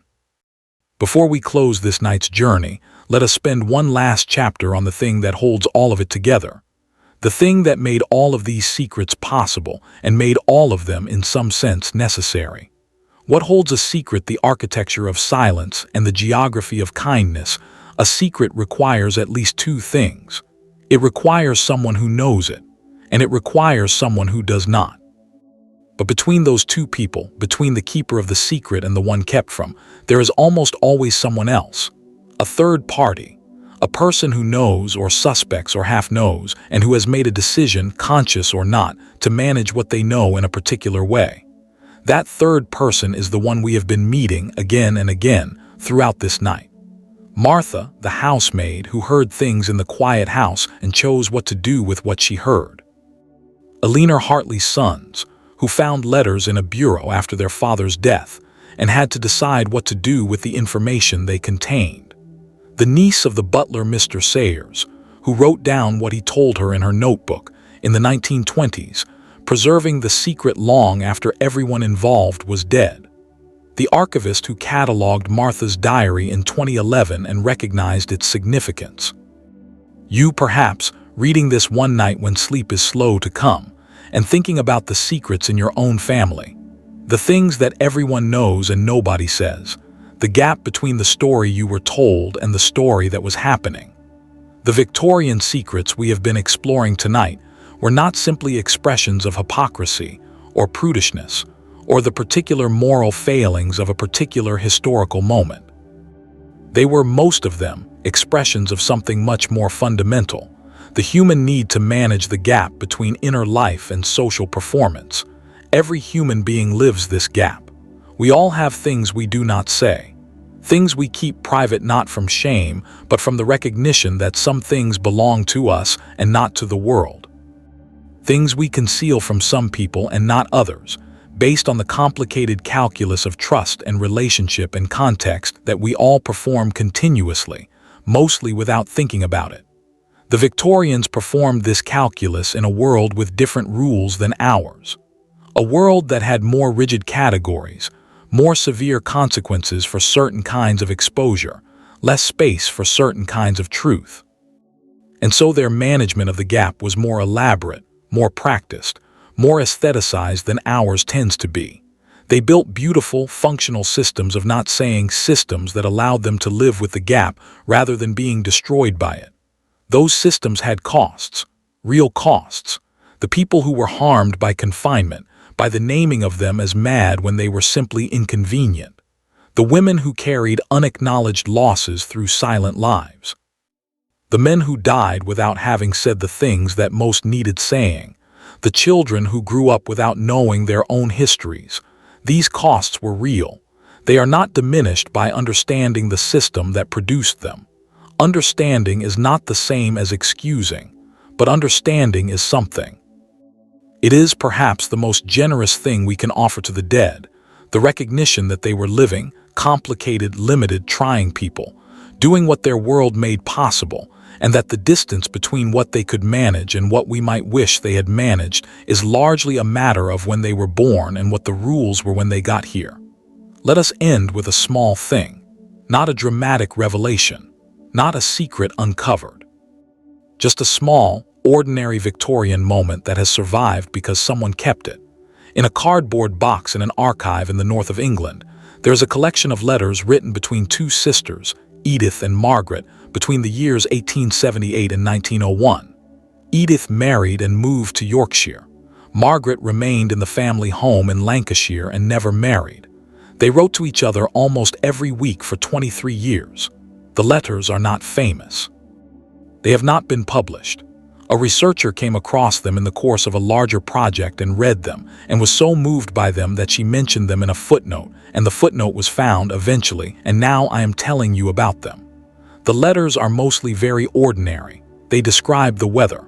They discuss the children, Edith's children, whose personalities and doings and ailments and achievements fill pages. They discuss the cost of wool. They discuss what is being read. They discuss a neighbor who has done something that requires careful, oblique communication because it cannot be stated directly. Occasionally, in among all the ordinariness, something more direct appears. In 1884, Margaret writes, "I am 31 years old today. I'm happy enough. I want you to know that I am happy enough in case you worry, because I know you do worry. I have my life here, which is small, but it is mine, and I have your letters, which are better than almost anything. I have your letters, which are better than almost anything." In 1893, Edith writes, "I had a dream last night that we were children again in the garden behind the old house, and it was summer. I woke up missing you with a physical pain, the way you miss someone who is not dead but who is simply not there. I miss you like that. I want you to know it. I miss you like that. I want you to know it." In 1901, the year of Victoria's death and the year of Edith's own death from influenza, at the age of 49, Margaret writes a letter that was not sent because she had no address to send it to anymore. She writes it anyway, and she keeps it with the other letters. She writes, "You were the person I told things to. I do not know yet how to be a person who does not tell things to you. I expect I shall learn. People learn everything eventually, whether they want to or not. But I want you to know, even if you cannot hear it, that the telling was the best part. Writing to you, knowing you would read it, that was the best part. That was the best part. The Victorian era is over and has been for a very long time. The great houses have been sold or opened to the public or converted to flats. The black mourning dresses are in museum collections. The servants' bells are silent. The language of euphemism has evolved into different euphemisms for different things. The asylums have been closed and the buildings repurposed or demolished. The cartes de visite are in antique shops, sorted by gender and decade, separated from the albums they were once a part of, the names of their subjects usually lost. But the people persist, not in any supernatural sense. Simply in the way that the past always persists, in the records that survived, in the genes that are still moving through descendants, in the stories that were told and retold and changed in the telling, and eventually became the family mythology that nobody quite remembers the origin of, and in the secrets that are still being kept by some, even now. The Victorian family secrets that have not yet been found. The letter still pressed between the pages of a book on a shelf that nobody has taken down in 40 years, the diary in the attic, the photograph at the back of the drawer, of a woman in Victorian dress whose name nobody still living knows. Waiting. The history of ordinary people is patient. It waits in small places, in the cardboard boxes of archives and the back rooms of antique shops and the attics of houses that are being cleared. It waits for someone to find it and read it and sit with it for a moment and understand, even if only partially, even if only approximately, what it was to be alive then in that specific and complicated world. Tonight, you have been that someone. The fade we have been moving through the Victorian world for a long time now, through its houses and its corridors, its drawing rooms and its kitchens and its servants' halls and its gardens and its asylum gates and its emigrant ships and its mourning parlors. Through the letters that survived and the ones that were burned, through the secrets that were kept for love and the secrets that were kept for shame and the secrets that were kept simply because there were no words adequate to the truth. You have been a quiet companion in all of this, and now the night has reached its deepest point. The point where the history thins and the present reasserts itself, gently, the way dawn always does, not with announcement, but with a slow, almost imperceptible lightening at the edge of things. The Victorians we have spent this night with are sleeping now, or something like sleeping. They are at rest in the long patience of the past, in the places they were buried, in the churchyards and the cemeteries of the cities they lived in, or the distant places they died in Queensland and Ontario and the streets of Edinburgh and the churchyards of Lancashire villages. They are at rest. And you are still here, still in the room where you began this night. The world is very quiet around you. Whatever warmth you found at the start of this long story, I hope it is still there. I hope it has deepened, perhaps, the way warmth does in a room that has been occupied for a long time. The Victorian era asks nothing of you now. The secrets have been told or not told, and the people who kept them are gone, and what remains is simply the history, the record of a complicated human, often beautiful, often painful way of living, and the silence that follows when a long story comes to its natural end. There is something that I find, every time I spend a long time with Victorian history, that stays with me afterward. It is not any particular fact or revelation or story. It is something more like a feeling, a quality of awareness that comes from spending time with people who are gone. The awareness that they were here. That the woman who wrote, "I am content" in her final diary entry was a person, as real and as specific as you are right now, sitting in her house in a particular town in a particular year, with the particular weight of her particular life on her particular shoulders.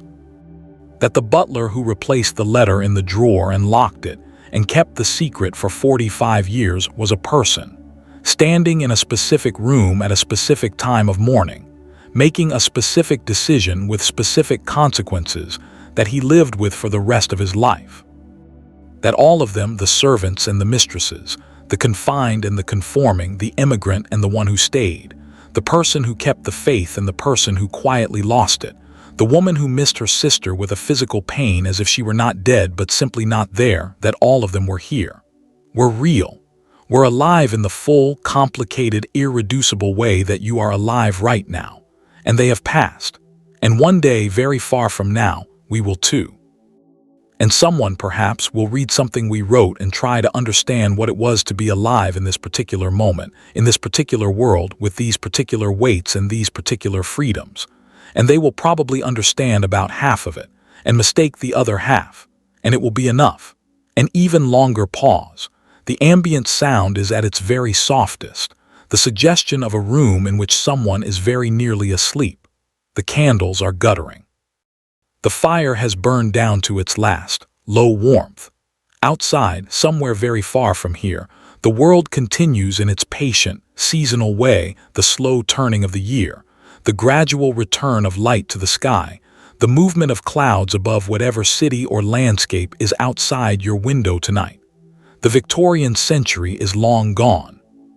But the human things it contained, the love and the silence, the performance and the private self, the keeping of secrets and the small, buried moments of radical honesty, those things have not gone anywhere.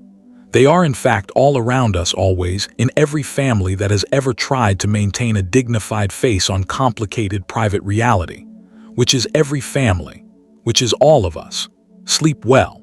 Let the history settle into whatever part of you it wants to settle into. And when you wake, the world will be as it was, and you will be in it, and the Victorian century will be exactly as far away as it always was, which is to say, not far at all. Not far at all.